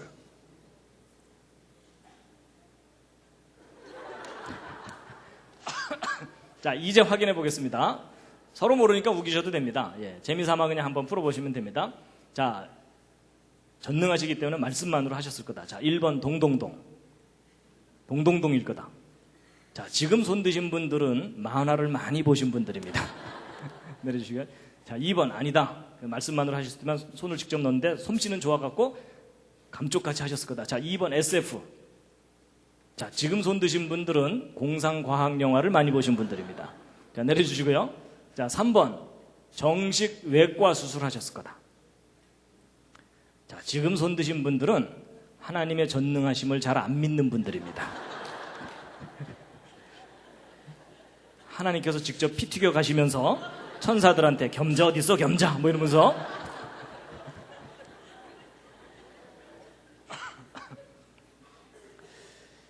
근데 여러분 몇 번일 것 같습니까?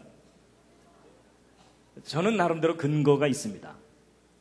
제 생각에는 저도 이제 올라가서 확인해 봐야 돼요. 아담 만나서 확인해 봐야 되지만 제 생각에는 3번이에요. 정식 외과 수술. 왜냐하면 한자에도 좀 그 흔적이 있는데요. 살로 대신 채우고 덮었다고 돼 있죠. 그럼 덮었다는 얘기는 열었으니까 덮었겠죠. 그렇죠.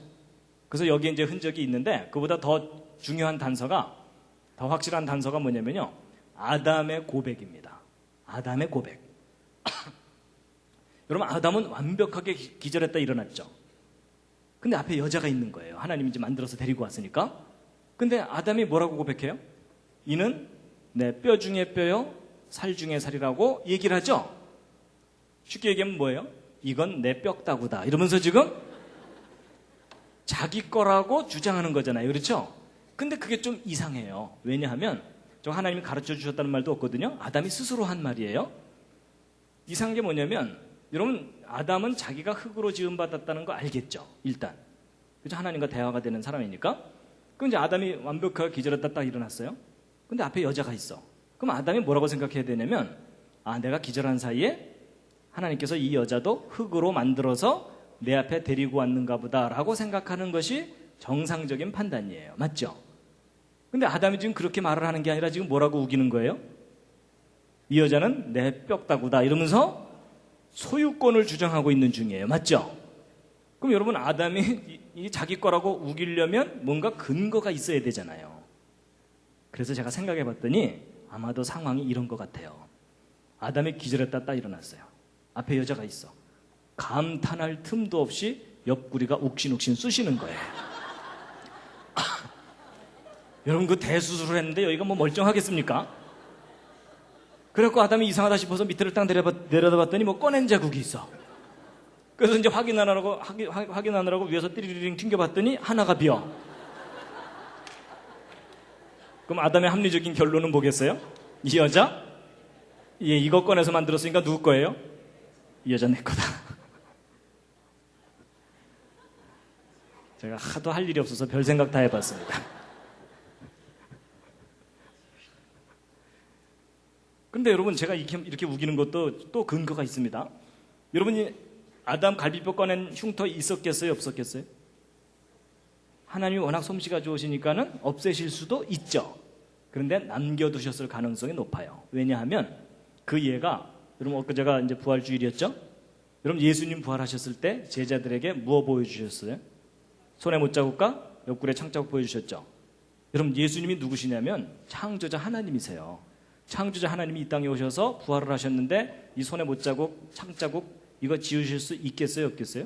지우실 수 있죠. 근데 안 지우신 걸까요? 못 지우신 걸까요? 예, 분위기상 안 지웠다고 대답하셔야 되겠죠? 혹시 못 지우셨을까요? 잘 안 없어지네 뭐 이러면서 아니, 그럼 안 지우셨어요. 그건 예수님 자신을 위해서가 아니에요. 누구를 위해서? 제자들에게 증거로 확인시켜 주려고. 맞죠? 그래서 예수님도 그 흉터 안 없애신 걸로 볼 때 하나님께서 아담 갈비뼈 꺼내신 후에도 그 흉터 그냥 평생도록 지니고 살도록 하셨을 가능성이 높아요.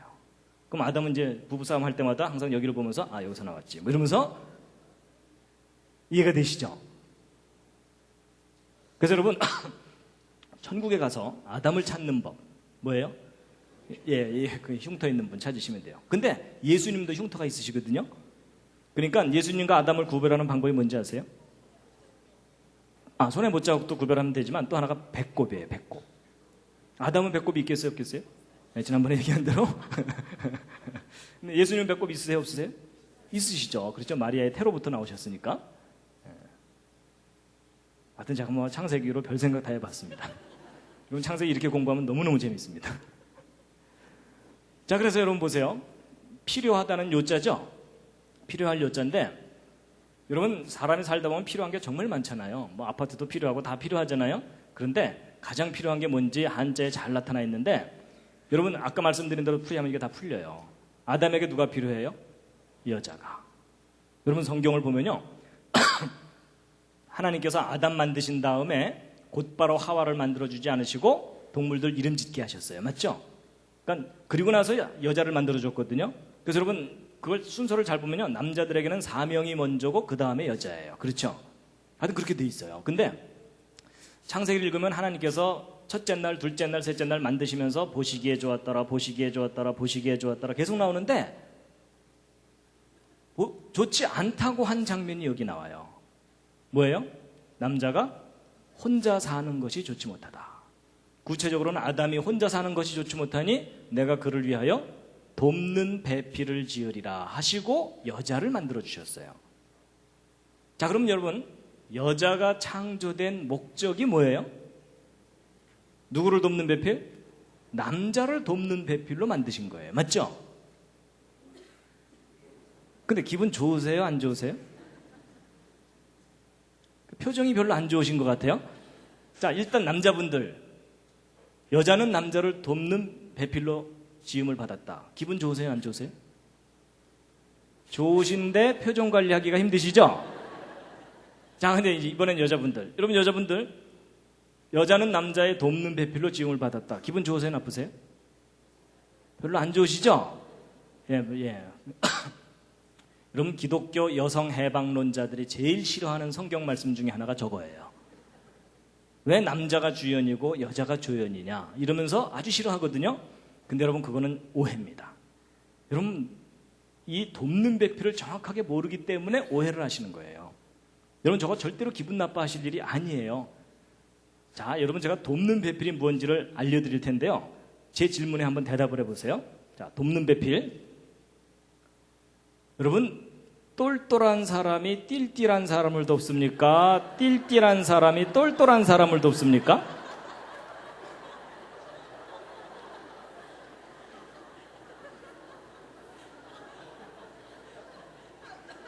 아니 웃지만 마시고 빨리 대답해 주세요. 여러분 똘똘한 사람이 띨띨한 사람을 도와요? 띨띨한 사람이 똘똘한 사람을 도와요? 예. 지금 수십 년 묵은 채증이 내려가시죠? 그럼 제가 지금 웃자고 하는 얘기가 아니고요. 이게 굉장히 중요한 원리입니다. 성숙한 사람이 미숙한 사람을 돕게 돼 있고요. 그렇죠?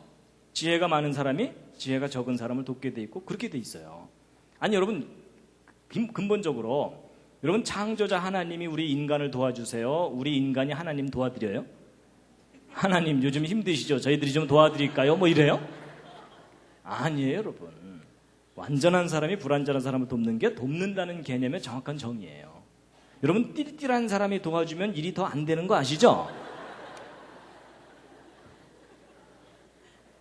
그리고 여러분 창조 순서도 보세요. 첫째 날, 둘째 날, 셋째 날 뒤로 갈수록 더 훌륭한 작품이 계속 나오죠. 제일 마지막 작품이 인간이에요. 그렇죠? 하나님의 창조물 중에 최고의 작품이거든요. 그렇죠? 근데 그 인간 중에서도 제일 마지막 작품이 뭐예요? 여자예요. 그러니까 여러분 여자가 만들어지기 전까지는 보시기에 좋지 못하다고 돼 있죠. 그렇죠? 그러니까 여러분 하나님의 그 위대한 창조 작업의 제일 마지막 작품이 여자인 거예요. 그러니까 창조의 피날레입니다. 자부심을 가지시기 바랍니다. 맞죠? 예. 그러니까 여러분 결혼의 정의가 뭐예요? 똘똘한 여자가 띨띨한 남자를 만나서 열심히 도와주는 거예요. 근데 여러분 여기에도 중요한 의미가 있는 게 뭐냐면요. 여러분 하나님이 인간을 만드셨을 때 중요한 원리를 두신 게 뭐냐면 남을 도울 때 보람과 자기 존재의 의미와 기쁨을 느끼면서 살도록 만드셨어요. 맞죠? 여러분 혼자 잘 먹고 잘 살자고 하는 사람들 잘 먹고 잘 살 때는 좋아요. 근데 마지막에 삶이 허무해요. 근데 여러분 정말 자기 자신이 어렵지만 어려운 사람을 도와주는 사람은 절대로 낙담하지 않습니다. 맞죠? 살아보시니까 그렇잖아요. 그러니까 여러분 돕는 사람은 도와서 보람을 느껴서 기쁘고 도움을 받을 수 있는 사람은 언제라도 도움을 받을 수 있으니까 기쁨을 느끼고 특히 분당 지역 이쪽 학생들 열심히 공부시키잖아요. 근데 여러분 왜 학생들 열심히 공부해야 되죠? 정답이 뭘까요? 남을 도우려고. 왜 박사학위까지 공부해야 되나요? 남을 더 많이 도우려고, 더 잘 도우려고. 여러분 사실 그게 정답입니다.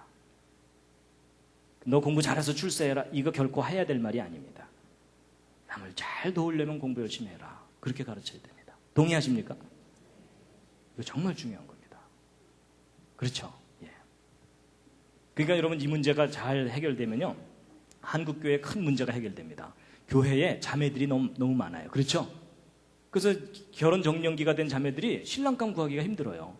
신앙도 있어야 되죠. 그리고 어느 정도 능력도 있어야 되죠. 이런 형제들이 교회에 없잖아요. 그렇죠? 아니, 없다 그러면 좀 그렇고. 하여튼 이게 비율이 안 맞잖아요. 맞죠? 그래서 이제 교회에 관연한 처자들이 많아요. 그렇죠? 근데 그것도, 물론 저는 그게 한국교회가 그동안 잘못한 거라고 봐요. 여자들만 주로 전도를 하고 남자들 전도에 힘을 안 써서 그래요. 그렇죠? 남자들은 앞뒤가 맞아야 되고 합리적으로 따져야 되는데 묻지마 신앙을 강조하다 보니까 이 남자들은 잘 믿기가 힘든 거예요. 그러느라고 남자들이 적어졌거든요. 그러니까 여러분 이제 그 점도 물론 있지만 자매들도 생각을 바꾸셔야 돼요. 괜찮은 남자 만나서 호강해야 되겠다. 절대로 성경적인 생각 아닙니다. 어떻게 하셔야 돼요? 예, 어디 띨띨한 남자 없나 이러면서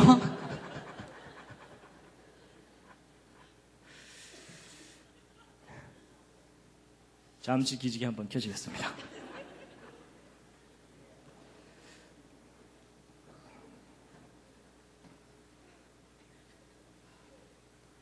재미있으시죠? 예, 재밌는 겁니다. 예. 좌향좌해서 옆에 있는 분 안마 해드리겠습니다. 예. 좌향좌하셔서 옆에 있는 분 안마를 좀 시원하게 좀 두들겨 주시기 바랍니다. 예. 예. 잘 모르는 분도 그냥 무작정 두들기시기 바랍니다. 예.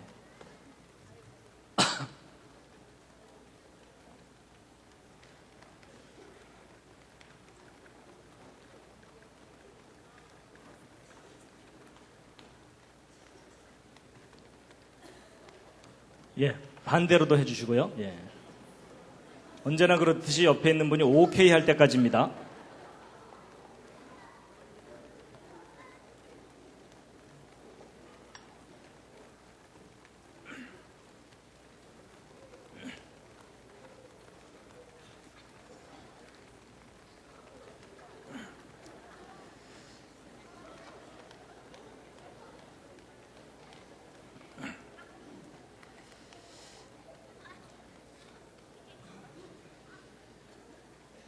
예, 이 한자 이야기 차근차근 이렇게 하면 2시간 걸립니다. 그래서 2시간 또 했다간 또 안 될 것 같아서 제가 중간중간을 조금 빠르게 건너뛰면서 좀 하겠습니다. 다 할까요? 예, 그러면 안 됩니다. 시간이 너무 부족합니다. 예. 그러니까 여러분 그 부부싸움 할 때 누가 참아야 됩니까? 똘똘한 여자가 참아야 됩니다. 똘똘한 여자가. 그렇죠? 예, 띨띨한 사람은 못 참아요. 제발 좀 참아주시면 감사하겠습니다.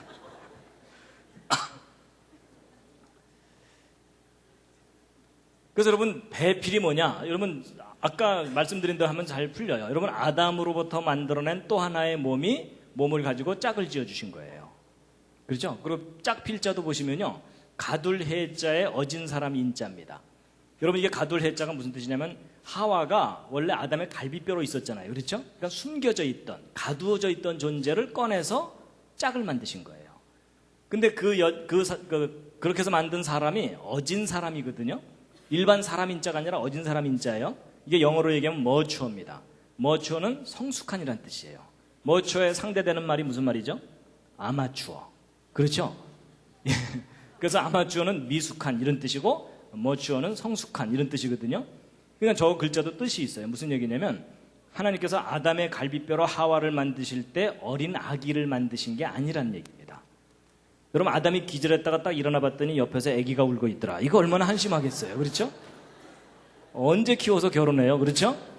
예. 그리고 또 몸은 성숙한 여인인데 바보더라. 이것도 심각하죠? 그게 아니라 몸도 성숙하고 정신도 지혜도 능력도 성숙한 여인으로 곧바로 만들어주신 거예요. 그래야 바로 돕는 배필이 되는 거죠. 그렇죠? 예. 그 다음에 이제 보세요. 여러분 이게 뼈 골자가 여자, 하와라 그랬죠? 그럼 이제 이 글자들이 다 풀립니다. 여러분 하나님이 금하신 그 두 나무에 여자가 다가가서 자꾸 물어보는 거예요. 누구한테? 뱀한테. 이건 뭐예요? 저건 뭐예요? 이런 거예요. 원래 누구한테 물어봐야 돼요? 하나님이나 아담하고 상의해야 되잖아요. 그렇죠? 그 다음에 여러분 이건 뭐냐면 하와가 에덴 동산의 나무, 무슨 나무겠어요? 과일나무. 이게 실과 가짜죠? 과일나무 중에서도 특별한 나무가 뭐예요? 선악을 알게 하는 나무에 다가가는 거예요. 그래서 여러분 이게 무슨 뜻이냐면 비뚤어질 화자예요. 뭔가 잘못됐다는 뜻이에요. 그 다음에 요 밑에 있는 글자는 보세요. 하와가 원래 아담하고 함께 있어야 되는데 지금 누구하고 함께 있어요? 귀신하고 함께 있죠? 그래서 그 뜻이 뭐냐면 어리석을 괴짜입니다. 그래서 여러분 여자는 혼자 내버려두면 어리석어집니다. 그러니까 어떻게 해야 돼요? 띨띨한 남자가 항상 옆에 붙어 있어야 돼요.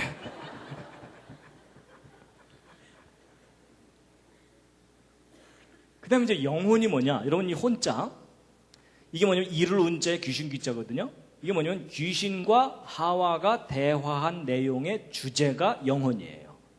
여러분 하나님께서는 반드시 죽는다고 하셨죠? 근데 하와는 헷갈려갖고 죽을까 하노라 이랬고 뱀은 아예 거짓말을 하면서 안 죽는다 이랬죠? 도대체 뭐가 죽는다는 얘기예요? 하나님이 인간에게 주신 영혼. 우리를 영원히 살리는 그 영혼이 죽느냐 사느냐 그 문제였어요. 맞죠? 그 다음에 이제 벌거벗을 낳자입니다. 여러분 이 벌거벗을 낳자 왼쪽에 요 글자가 오드이자고 오른쪽이 실과 가짜죠? 이 실과가 무슨 실과겠어요? 선악을 알게 하는 나무예요. 선악을 알게 하는 나무 때문에 옷을 해 입은 거예요. 왜냐하면 벗은 줄을 깨닫고. 그래서 아담과 하와가 무화과 나무 잎을 엮어 치마를 했다고 돼 있죠? 근데 이제 하나님께서 짠하고 나타나셔갖고 야 니네들 패션 좋다 계속 입어라 이러셨나요? 아니에요. 하나님께서 옷을 바꿔주셨어요. 무슨 옷으로 바꿔주셨죠? 그게 가죽옷을 지어 입히셨다고 돼 있어요. 아니 왜 그냥 무화과 잎을 엮어서 계속 입고 살면 되는데 왜 가죽옷을 지어 입히셨을까요? 근데 저게 중요한 뜻이 있습니다. 일단 여러분 가죽옷을 지어 입히시려면 어느 동물이 대신 피 흘리고 죽어야 되죠. 어느 동물일까요? 성경으로 볼 때 양이에요. 그럼 아담과 하와가 양의 털 가죽옷을 지어 입고 있겠죠. 근데 그걸 나타내는 글자가 모양형자예요. 이게 모양형자거든요. 여러분 이게 요 왼쪽에 있는 요 글자가 방패간자 2개 붙여놓은 거예요. 근데 이 방패간자라는 뜻도 있지만 무슨 뜻이 있냐면 죄를 범할 간자라는 뜻이 있어요. 그러니까 죄를 범한 아담과 하와에게 이게 털옥삼자죠. 털 가죽옷을 지어 입힌 모양 이런 뜻이에요. 그러면 왜 무화과나무 잎이 입으려고 치마라는 게 어때서 가죽옷을 바꿔주셨느냐 하는 건데, 여러분 이게 이제 상징적인 게 뭐냐면, 여러분 무화과나무 입으려고 치마를 하는 게 무슨 뜻이냐면, 인간이 자기의 잘못과 죄를 스스로 해결하려고 노력하는 거예요. 이게 모든 종교를 상징합니다. 그런데 그 방법으로는 너희들을 구원할 수 없다. 내 방법으로 구원해야 된다라고 하나님이 가르쳐 주신 게 뭐예요? 어느 동물이 누군가가 너희를 위해서 피를 흘리고 그 죄값을 치러야만 너희들의 죄가 해결되는 거다라고 가르쳐 주신 게 가죽옷입니다. 복음이죠. 그렇죠? 그래서 진짜 어린 양의 희생에 피를 흘리면 너희들의 죄가 해결된다는 거예요. 그래서 여러분 절대로 인간의 노력으로는 구원 못 받습니다. 그래서 하나님 저를 구원해 주십시오라고 하나님의 방법에 의지해야만 구원받습니다. 그게 이제 여기에 들어있는 겁니다. 근데 이제 왕께서 눈으로 어진 사람을 보는 거예요. 볼견자죠. 그리고 하나님께서 보시는 거예요. 그래서 나타나서 살펴보시는데 아담과 하와가 어디에 숨었어요? 동산 나무 사이에 숨었다고 돼 있죠. 그래서 여러분 이게 숨다 비키다라는 타자인데 몸이 나무에 숨어 있는 것을 나타내고 있어요. 근데 여러분 하나님 나타나셨으니까 아담과 하와가 나무 뒤에서 나와야 되죠. 근데 여러분 아담과 하와가 나무 뒤에 숨어 있다가 하나님 앞으로 나오는 장면이 한자에 있어요. 그게 무슨 글자냐면 올레자예요. 잘 보세요. 나무 뒤에서 두 사람이 나오고 있잖아요. 잘 껴맞추죠. 그거 참 희한해요. 여러분 성경 창세기대로 한자를 풀면 술술술술 풀려요. 근데 이제 그 두 사람들이 나오자마자 그냥 하나님께 저희들이 죽을 죄를 지었사옵나이다 이러면은 좀 일이 잘 해결됐을 텐데 어떻게 하다가 망했어요? 죄래요 이러다 망했죠? 그래서 여러분 이거 보세요. 이제는 나무 목자가 아니라 큰 대자예요. 크신 분 앞에 두 사람이 나와서 말을 하는데 망령스럽게 말하다라는 격자예요. 그 다음에 이제 요 밑에 있는 글자 이거 보세요. 슬픔, 아픔을 나타내는 초라는 글자거든요. 그 장기 들 때 그 초나라 초자입니다. 근데 여러분 이게 원래 뜻은 슬픔, 아픔, 괴로움, 고통 이런 건데 이게 뭐냐면은 두 나무와 짝 필자로 돼 있어요. 여러분 이게 무슨 말이냐면 아담 입장에서 보면 에덴 동산의 그 두 나무와 자기 마누라만 함께 떠올리면 신경질이 나는 거예요. 그렇죠?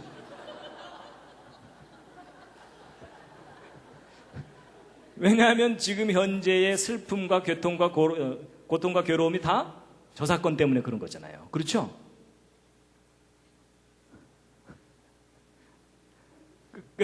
그 다음에 여러분 보세요. 보통 그 영어를 배우거나 다른 나라 말을 배울 때 제일 먼저 배우는 거가 기본 동사입니다. 가다, 오다, 앉다, 행하다 이런 거죠. 근데 이런 동사들을 보시면은 공통점이 뭐냐면 항상 두 사람이 함께 있어요. 그렇죠? 누구하고 누구를 소재로 만든 글자겠어요? 아담과 하와요. 그렇죠? 아담과 하와를 소재로. 자, 그 다음에 이제 죄입니다. 죄. 죄가 뭐냐? 한자에 참 잘 표현되어 있어요. 올가미 망자의 안일비자입니다. 저게 무슨 말이냐? 하나님이 하신 말씀을 아니라고 부정하는 올가미에 걸려들면 죄를 짓는 거예요. 하나님의 말씀을 아니라고 하는 것이. 자, 그래서 여러분 보세요. 여러분 사람을 죽이는 것이 왜 죄이죠? 왜 죄인가요? 정답은 하나님께서 살인하지 말라고 말씀하셨기 때문에 거기서 벗어났으니까 죄예요. 근데 여기서 기준은 죽이는 것 자체가 기준이 아닙니다. 하나님이 하신 말씀이 기준이에요. 자, 그러면 여러분 사람을 죽이지 않으면 죄가 되는 경우가 있는 거 아세요? 어떤 경우일까요? 이스라엘 민족이 이집트를 탈출해서 애굽을 탈출해서 가나안 땅 들어갈 때 하나님이 뭐라고 명령하셨죠? 예, 가나안 사람들을 어린아이라도 불쌍히 여기지 말고 다 죽여라 이렇게 돼 있어요. 그렇죠? 그때는 뭐가 죄이죠? 안 죽이는 게 죄예요. 그러니까 여러분 사람을 죽이는 것 자체가 절대적인 죄의 기준이 아니고 하나님의 말씀이 절대적인 기준이에요. 여러분 그 가나안 땅 들어갔을 때 왜 가나안 사람들 다 죽이라 그랬냐면 그때 가나안 사람을 죽이지 않으면 이스라엘 사람들까지도 다 오염이 돼갖고 전 인류가 다 죽어요.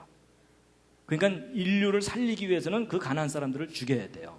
그래야 오염이 안 되거든요. 그리고 실제로 가나안 지역을 유적들을 발굴을 해보면 눈 뜨고 못 볼 정도로 아주 타락한 모습의 유물들이 나옵니다. 그래서 가나안 사람들을 진멸하라고 했던 이유가 아주 분명하다고 이 고고학자들이 얘기해요. 어쨌든 그렇습니다. 자, 그 다음에 이제 오늘의 이제 또 중요한 퀴즈를 하나 또 드립니다. 여러분, 아담과 하와가 선악과를 따먹고 죄를 지었잖아요. 그런데 정확하게 어느 순간이 죄를 지은 순간인지를 맞춰보세요. 자, 죄가 시작된 순간. 자, 보기는 드립니다. 자, 1번. 선악과를 탐냈을 때부터 죄다. 2번. 아니다. 선악과를 땄을 때부터 죄다. 3번. 아니다. 선악과를 먹었을 때부터 죄다. 4번. 아니다. 먹고 나서도 곧바로 잘못했다 그러면 될 텐데 죄래요. 이러면서 시침이 뗐을 때부터 죄다. 자, 이 넷 중에 옆에 있는 분과 또 상의해 보시기 바랍니다. 탐냈을 때, 땄을 때, 먹었을 때, 먹고 나서 시침이 뗐을 때.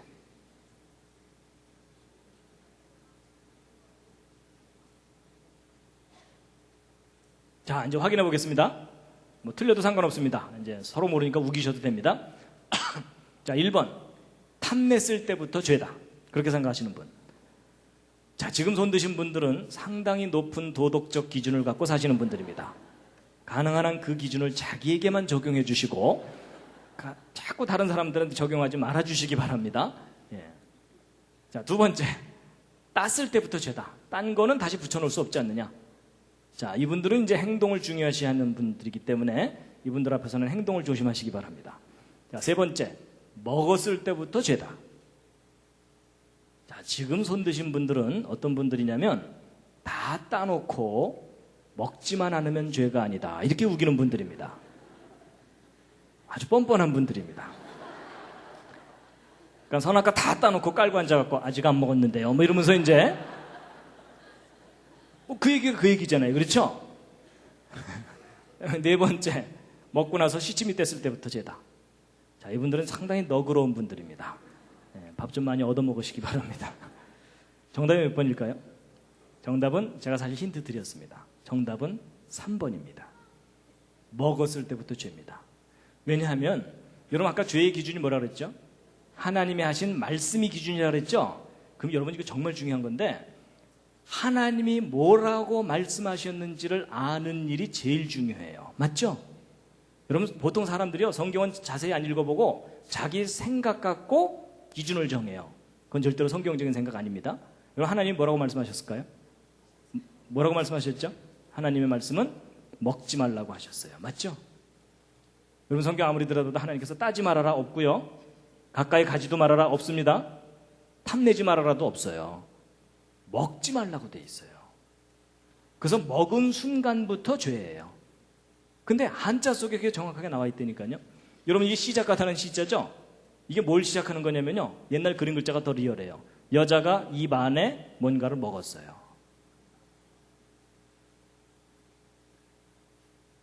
선악과를 먹은 순간이 죄의 시작이에요. 그래서 여러분 이 시작하다는 시자가 우리 인류의 죄의 시작을 나타내는 글자입니다. 저게.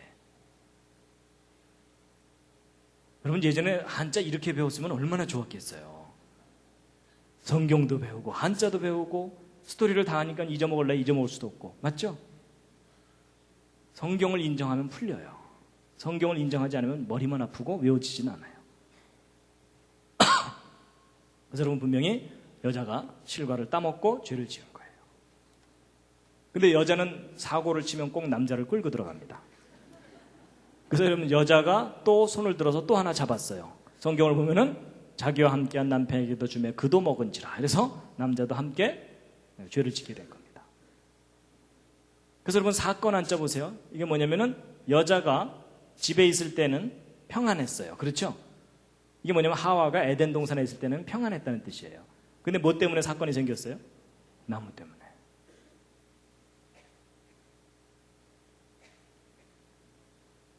자, 이거 좀 어려우니까 좀 넘어가고요. 여러분 형사 처벌 받는다 그럴 때 형자는 뭐냐면 죄를 범한 두 사람에 대한 징계입니다. 벌 받는 건 뭐냐면 하나님의 말씀에 어긋난 것에 대한 징계예요. 벌 받는 겁니다. 그래서 여러분 여자가 받은 벌은 뭐죠? 잉태하는 수고, 해산의 고통을 더하게 했다 그랬죠? 더하게 한다는 표현이 있는 걸로 보아서 창조 때에도 해산의 고통은 있었던 것 같아요. 근데 그게 심하지는 않았던 건데 죄를 짓고 나서 극심해진 거라는 거죠. 그 다음에 이제 남자는 받은 벌이 뭐냐면은 내가 얼굴에 땀이 흘러야 먹을 것을 얻게 될 것이다 있죠. 그래서 여러분 이게 뭐예요? 땀 한자거든요. 죄를 범해서 흘리게 된 물, 이게 땀이에요. 죄를 좀 심하게 지으면은 식은땀이 흘러요. 그렇죠? 그래서 이제 남자는 에덴 동산에서 쫓겨나서 죽으라고 일해야 돼요.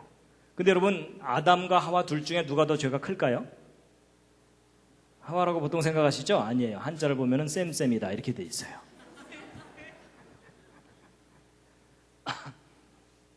그 다음에 여러분, 형극의 길을 간다 할 때 이 가시극자 보세요. 하나님, 에덴 동산의 그 두 나무에 울타리를 친 거예요.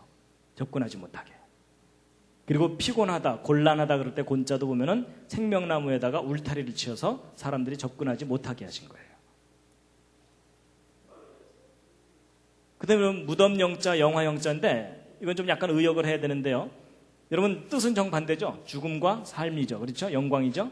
근데 여러분 뜻 좀 의역을 하자면은 생명나무이신 예수 그리스도를 만나면 영광을 되찾게 되지만 그렇지 못하면은 흙으로 소멸되고 만다. 그런 게 풀이될 수 있는 글자인데 여러분 이 불화자 보세요. 이 불화자 보통 그 모닥불이 타는 모양을 나타내는 글자로 배우셨죠. 근데 이 불화 그러니까 한자를 성경적인 관점으로 연구하신 분들은 그게 아니라는 거예요. 이게 뭐냐면 아담과 하와의 몸에서 빛이 나는 것을 나타낸 거다라고 보고 있어요. 그래서 이제 여러분 이걸 이해하셔야 되는데요. 지금 현재 한자의 기원을 연구하는 일반 학자들은 설문해자라는 책에 근거해서 연구합니다. 근데 이 설문해자라는 책은 한자가 만들어질 때부터 있었던 책이 아니고 한자 만들어지고 나서도 한 2000년 후쯤 지난 후에 예수님 그때 그 근처쯤에서 중국의 도교 사상이 널리 퍼져 있을 때 만들어진 자전이에요.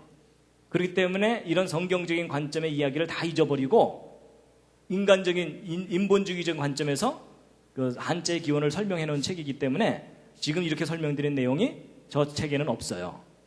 그래서 여러분 이제 오늘 이야기 듣고 감명을 받고 나서 한자 연구하는 분들한테 가서 잘난 척했다가는 큰 코 다칩니다. 그분들이 어디서 이상한 소리 듣고 헛소리 한다고 혼을 냅니다. 그래서 여러분이 그걸 아셔야 돼요. 그분들은 저 책에 근거해서 한자를 주로 연구하기 때문에 이런 스토리를 몰라요.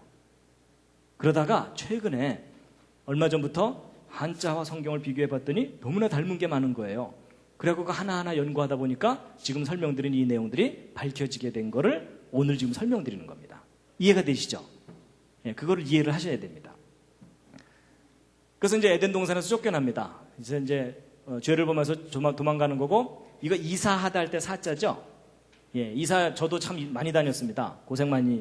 저희 부모님들이 고생을 많이 하셔갖고 이사를 많이 다녔는데 여러분 인류의 이사 가운데 가장 비참했던 이사가 뭘까요?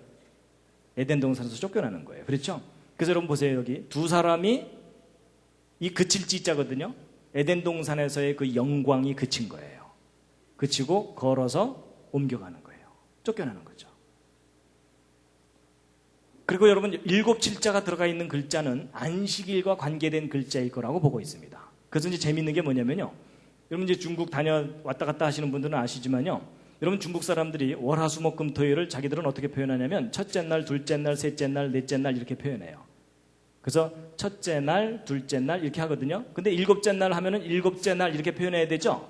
근데 중국 사람들 그렇게 표현 안 하고 어떻게 표현하는지 아세요? 싱치 티엔 하면서 하늘의 날이라고 표현해요. 일곱째 날은. 그리고 이 일곱째 날보다도 더 많이 쓰거나 또 자주 쓰는 말이 뭔지 아세요? 하늘의 날이라는 표현보다 더 많이 쓰는 것이 예배하는 날, 하늘에 예배 드리는 날이라는 표현을 써요. 그러니까 일곱째 날은 하늘에 예배 드리는 날이라고 오래전부터 알고 있었던 거예요.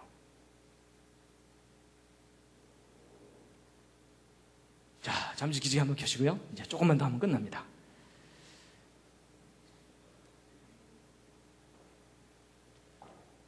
예, 다리도 한번 쭉 펴시고요. 예, 지금 몸이 많이 굳으셨습니다.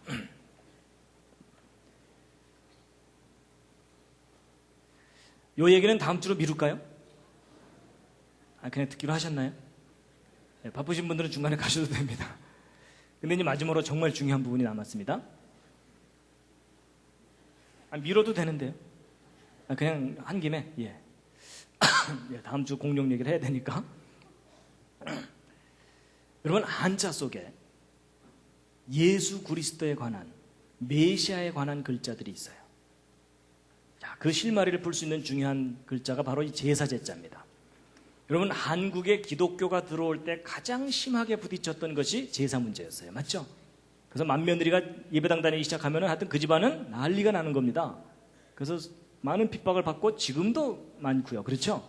근데 여러분, 우리가 변질된 제사를 드리고 있었기 때문에 기독교와 제사가 충돌한 겁니다.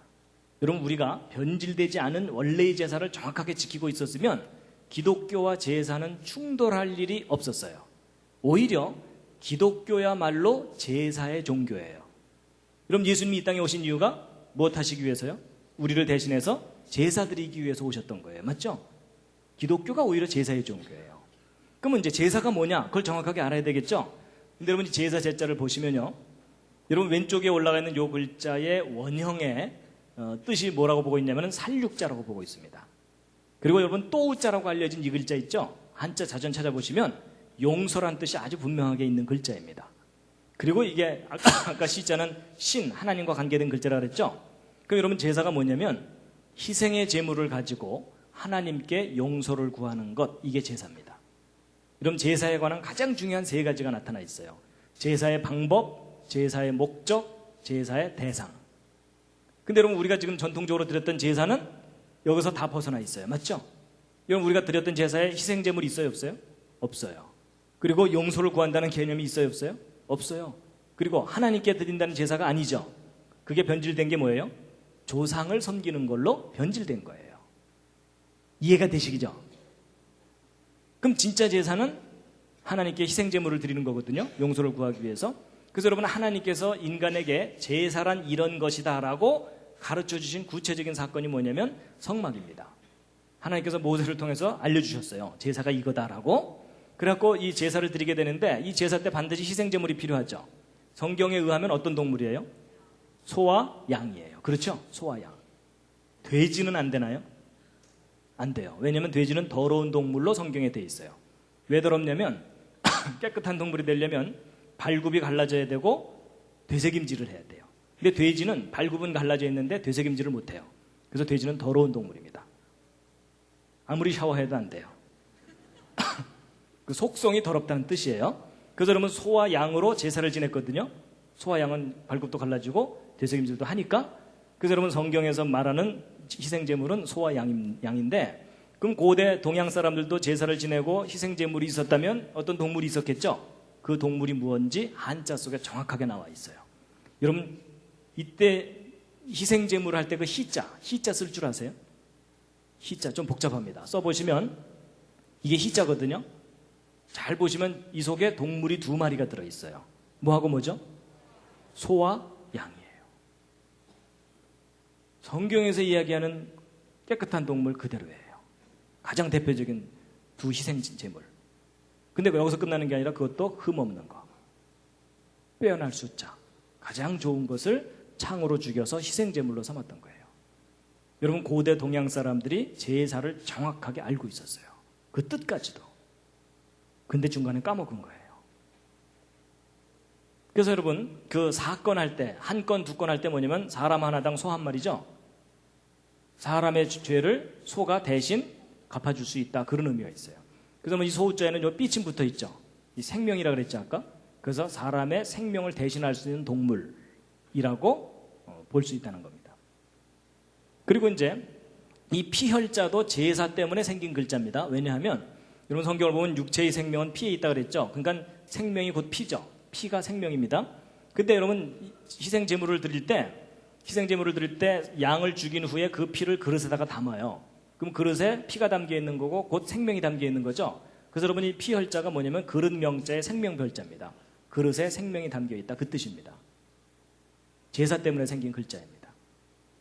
자, 그런데 이제 제가 이제 북경에 갔을 때 이 천단공원 가봤거든요. 근데 제가 이 건물 안에 들어가 보고 놀랐어요. 들어가 봤더니 앞에 제단이 있고요. 이 열이 2열이 쭉 있습니다. 그리고 칸이 이렇게 쫙 있어요. 근데 각 칸마다 양이 한 마리씩 들어가 있어요. 지금은 모형만 넣어놨어요. 그러니까 옛날 명나라 청나라 시절에 왕이 하늘에 제사 지낼 때 양으로 제사를 드렸다는 것이 아주 분명하게 남아 있습니다. 근데 이제 보세요. 히브리서 8장을 보면은 저희가 섬기는 것, 이게 뭐냐면요. 여러분, 사람이 지금은 이제 제사 제도가 거의 없어져 버렸지만 여러분, 옛날 우리 어른들은요, 태어나서부터 죽을 때까지 제사만 드리다 끝났어요. 맞죠? 그러니까 사람들이 지극정성으로 섬기는 그 제사라는 것은 진짜가 아니라는 거예요. 진짜에 대한 모형일 뿐이라는 겁니다. 여러분, 아파트 지을 때 모델하우스 먼저 짓죠. 왜냐하면 진짜 아파트를 알아보라고. 맞죠? 그러니까 하나님이 우리에게 가르쳐준 이런 제사, 또 인간의 그 이런 제사들은 다 모형과 그림자일 뿐이고 진짜 제사가 있는데 그 진짜 제사가 뭐라고요? 바로 예수 그리스도를 통해서 우리의 죄를 대신해서 예수 그리스도가 피를 흘리고 죽는 것이 진짜 제사라는 거예요. 그걸 알아보라고 제사를 가르쳐 주신 거예요. 그런데 이제 여러분, 2000년 전에 예수님이 이 땅에 오셨을 때 예수님이 누구인지를 세상에 소개하는 역할을 맡았던 가장 큰 선지자가 있습니다. 그래서 예수님도 그 선지자를 뭐라고 표현했냐면 여자가 낳은 자 중에 이보다 더 큰 사람이 없다라고 말을 했던 선지자예요. 누구죠? 세례 요한입니다. 그럼 여러분, 세례 요한은 키가 2m 50 이상은 됐을까요? 가장 크다 그랬으니까. 근데 그 얘기가 아닙니다. 그게 정확하게 무슨 뜻이냐면, 여러분, 왕이 보좌에 앉아서 정치를 하잖아요. 그러면 정치할 때 그 신하들 중에 가장 높은 신하가 제일 가까이 있는 거 아시죠? 뒤에서 부채질하는 사람 말고. 그렇죠? 바로 그 얘기예요. 여러분, 역사상 수많은 선지자들이 예수님을 예언했거든요.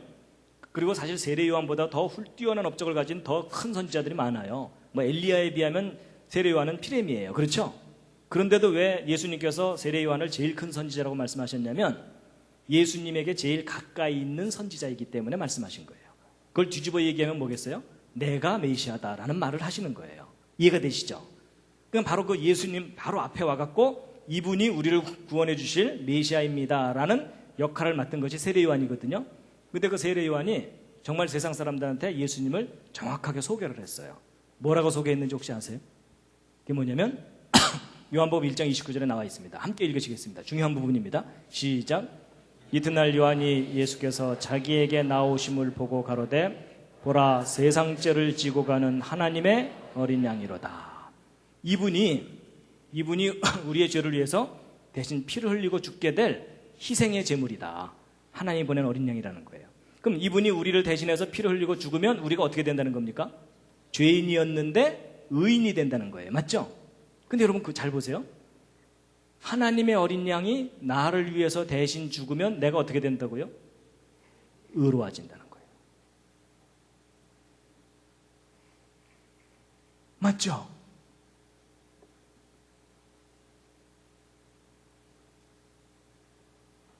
여러분, 우리가 그동안 교회를 통해서 성경 공부를 통해서 들어왔던 그 말을 옛날 사람들이 알고 있었던 거예요.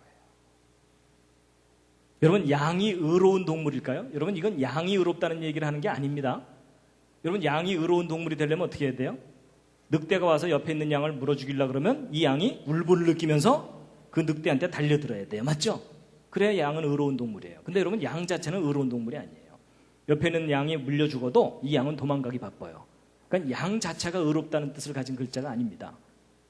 하나님의 어린 양이 나를 위해서 대신 죽으면 내가 의로워진다는 것을 나타내는 글자가 저 글자입니다. 그럼 나는 누구냐? 손에 창을 들고 하나님의 어린 양을 죽여야 하는 죄인이에요. 이해가 되시죠? 그래서 여러분, 한자 중에 희한하게도 이 양양자가 들어간 글자를 잘 보시면요, 다 좋은 뜻을 갖고 있어요. 거의 대부분이 좋은 뜻을 갖고 있어요. 여러분, 양은 결코 아름다운 동물이 아니에요. 여러분, 양보다 훨씬 아름다운 동물들이 많아요. 맞죠? 양 자체가 아름답다는 게 아니고 하나님의 어린 양이 우리를 위해서 대신 피를 흘리고 희생하시는 것이 아름답다는 그런 의미가 담겨 있는 거고, 그것이 선하다는 것을 나타내 주는 겁니다. 그러니까 여러분, 이 양양자는 하나님의 어린 양, 곧 예수를 상징하는 글자라고 보시면 돼요. 그러니까 여러분, 여자 이름 중에 좋은 이름이 뭐겠어요? 미선이에요. 그 다음 좋은 이름은 뭐겠어요? 선미요. 그래서 여러분, 우리가 그냥 무심코 무심코 저 양양자가 들어가 있는 글자들을 우리가 사용해 왔지만 그 속에 담겨 있는 뜻은 예수였어요. 이해가 되시죠? 자기 이름에 양양자 들어가 있는 분 있으실 텐데요. 예, 기뻐하시기 바랍니다. 내 이름에 예수의 흔적을 가졌노라 이러셔도 돼요. 맞죠? 요즘 앞뒤 얘기가 다 그 얘기거든요.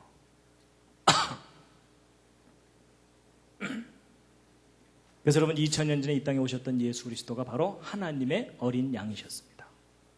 저 사건으로 인해서 여러분과 저는 죄에서 풀려난 겁니다. 힘드시죠? 조금만 참으세요. 곧 오십니다. 그래서 여러분 이 상자 보세요. 상자가 뭐냐면 하나님의 어린 양이라는 뜻이죠. 여러분 저게 무엇과 관련된 건지 아세요? 옛날 우리 조상 어른들이 하늘에 무슨 이상한 징조가 나타나면은 뭐라고 탄식했어요? 상서로운 징조고. 그런 거 기억나세요? 그게 무슨 말이에요? 우리 조상들이 누구를 기다려왔다는 뜻일까요? 하나님의 어린 양의 징조를 기다려왔다는 뜻입니다. 여러분 하나님께서 에덴 동산에서 아담과 하와를 내어 쫓으실 때 뭐라 그러셨냐면 여자의 후손 중에 뱀의 머리를 밟을 자가 태어날 거다. 그러니까 메시아가 사람의 아들의 형태로 올 거다라고 예언을 하셨어요. 그리고 그 메시아가 올 때는 하늘에 징조가 있을 거다 그랬죠. 그래서 동방박사들이 그 별을 보고 찾아왔다 그랬죠. 이제 그 별 제가 이제 가을 학기에 나머지 5개 강의할 때 그 별 직접 확인시켜 드릴 겁니다. 보시게 될 거예요. 그러니까 여러분 아담 이후 모든 사람들은 메시아를 기다려왔어요. 그래서 사내 아이가 태어날 때마다 뭘 기대했겠어요? 이 아이가 혹시 우리를 구원할 메시아가 아닐까라는 그 기대감이 아마도 남아 선호 사상의 뿌리가 됐을 가능성이 있다고 봐요. 사내 아이의 모습으로 온다 그랬으니까. 이제 이 생각할 사자 한번 풀이해 보시죠. 무엇에 대한 마음입니까? 에덴 동산에 대한 마음. 여러분 힘들고 괴로울 때마다 좋았던 시절이 떠오르잖아요. 그렇죠? 그러니까 아담의 후손들은 힘들 때마다 어디가 떠올라요? 에덴 동산. 그러니까 여러분 사람이 괴로움을 당할수록 사상이 깊어집니다. 맞죠? 그래서 사상 그럴 때 사자입니다. 생각할 사자. 그래서 인생의 괴로움이 그 사람의 생각을 깊게 만듭니다. 기도가 뭔지 한자에 정확하게 나와 있습니다. 하나님께 목숨을 구하는 겁니다. 이 목숨은 우리 이 육체적인 생명의 목숨을 구하는 게 아니라 우리의 잃어버린 영원한 생명을 구하는 것. 그리고 이제 복은 뭐죠? 풀이해 보시죠. 이제 하나님께서 하늘에서 또는 첫 사람 아담에게 에덴 동산을 베풀어 주신 것. 그게 복이었어요. 맞죠? 근데 저 복을 우리가 잃어버렸죠. 잃어버렸는데 예수 그리스도 통해서 다시 우리에게 주신다고 하셨죠. 그래서 예수 그리스도의 복음이라고 말하는 거가 그 얘기입니다. 이해가 되시죠? 자, 이제 여기까지 한자를 쭉 설명드렸는데 그럴듯하셨습니까? 예, 근데 잘 인정이 안 되시는 분들은 뻥이지만 재밌다 이렇게 생각하셔도 되겠습니다. 근데 여러분 한두 글자가 아니라 너무 많은 글자가 성경 이야기를 그대로 담고 있습니다. 여러분 지금 우리의 그 긴 역사의 비밀을 오늘 아시는 순간입니다. 우리 역사의 그 긴 역사의 그 비밀입니다. 이게. 근데 이제 뭐 보세요. 너무나 분명하게 한자 속에 그 이야기들이 다 들어있는데 지금 현재 중국 사람들이 이걸 알아요? 몰라요? 대부분 모릅니다. 모른다는 얘기는 둘 중에 하나입니다. 제가 지금까지 열심히 설명드렸던 이 내용이 다 꾸며낸 얘기거나 거짓이거나 아니면 이게 어느 정도 타당한 근거가 있는 거라면 이 중국 사람들이 그들의 역사 속에서 이 모든 이야기들을 다 잃어버린 겁니다. 근데 그럼 잃어버렸다면 무슨 계기가 있었겠죠? 그 계기 중에 가장 결정적인 거라고 생각하는 것이 뭐냐면 바로 진나라의 진시황입니다. 기억하시죠? 이 진시황 만리장성을 대대적으로 쌓고 그 다음에 천하통일을 했고 중국 천하통일을 했고 만리장성의 무덤 진시황의 무덤 어마어마합니다. 그렇죠? 근데 이 천하의 진시황 만리장성을 만들고 순장 무덤을 이제 만들고 그래서 그 유물들을 우리에게 남겨줬지만 이 진시황이 정말 안 좋은 일을 한 게 뭐냐면요. 바로 분서갱유와 봉선제 폐지예요. 여러분 분서갱유가 뭐냐면 책을 다 불살라버리고 지식인들을 생매장시켜서 다 죽였어요. 막 청소를 해버린 거예요. 그러면 저렇게 되면 어떤 결과가 나타나죠? 역사가 소멸돼 버립니다. 그러니까 진시황 이전의 역사가 다 사라져 버리는 거예요. 그리고 봉선제라는 제사 제도를 폐지시켰거든요. 저게 뭐냐면 하늘의 상제에게 제사 지내던 제도예요. 그러니까 신에게 제사 지내던 거예요. 여러분 중국 사람들은 희한하게도요. 이 고대 바벨론, 아시리아, 이집트, 그리스, 로마 다 우상 숭배를 했거든요. 형태가 있는 신을 만들어 놓고. 근데 고대 중국인들은 희한하게도 형태가 없는 신을 섬겼어요. 그걸 표현하는 것이 상제예요. 상제. 그래서 중국 사람들이 그런 개념을 갖고 있었기 때문에 성경을 중국말로 번역해 줄 때도 하나님을 곧바로 상제라고 바로 번역을 해줬어요. 이해가 되시죠? 근데 그 상제에게 제사 된다는 제사인데 이 봉선제 때 제문을 읽는데 제문의 내용이 성경 창세기의 창조 스토리하고 아주 비슷합니다. 그런데 이제 이 진시황의 역사를 이렇게 말살시켰는데 진시황이 없애지 못한 게 하나 있어요. 그게 뭐냐면 천하의 진시황이 없애지 못한 게 한자예요. 오히려 이 진시황이 잡다하게 있던 한자들을 정리를 해서 표준화를 시켰어요. 그래서 우리가 지금 보고 있는 이런 제대로 된 이 글자들은 진시황 때 확립된 겁니다. 근데 이 진시황이 없애지 못한 그 한자가 다 뜻을 갖고 있고 의미를 갖고 있는 글자들이잖아요. 그게 역사 속에 고스란히 보존돼 왔다가 최근에 학자들에 의해서 다시 발견된 거예요. 이 글자들 속에 성경 이야기가 다 들어있구나. 이걸 알게 된 거라는 거죠. 이제 앞뒤가 이제 이 얘기 풀리시죠? 그래서 결국 이 진시황 이후로 중국 역사는 암흑 속으로 들어갔다라고 보고 있어요. 적어도 복음에 관한 한 암흑 속으로 들어간 거예요. 근데 우리도 이 영향을 받았기 때문에 옛날 우리 조상들은 상스러운 징조고 이랬는데 우리 현대인들은 다 까먹어버린 거고요. 그러니까 한국에 기독교가 들어올 때 서양 종교라고 생각한 거예요.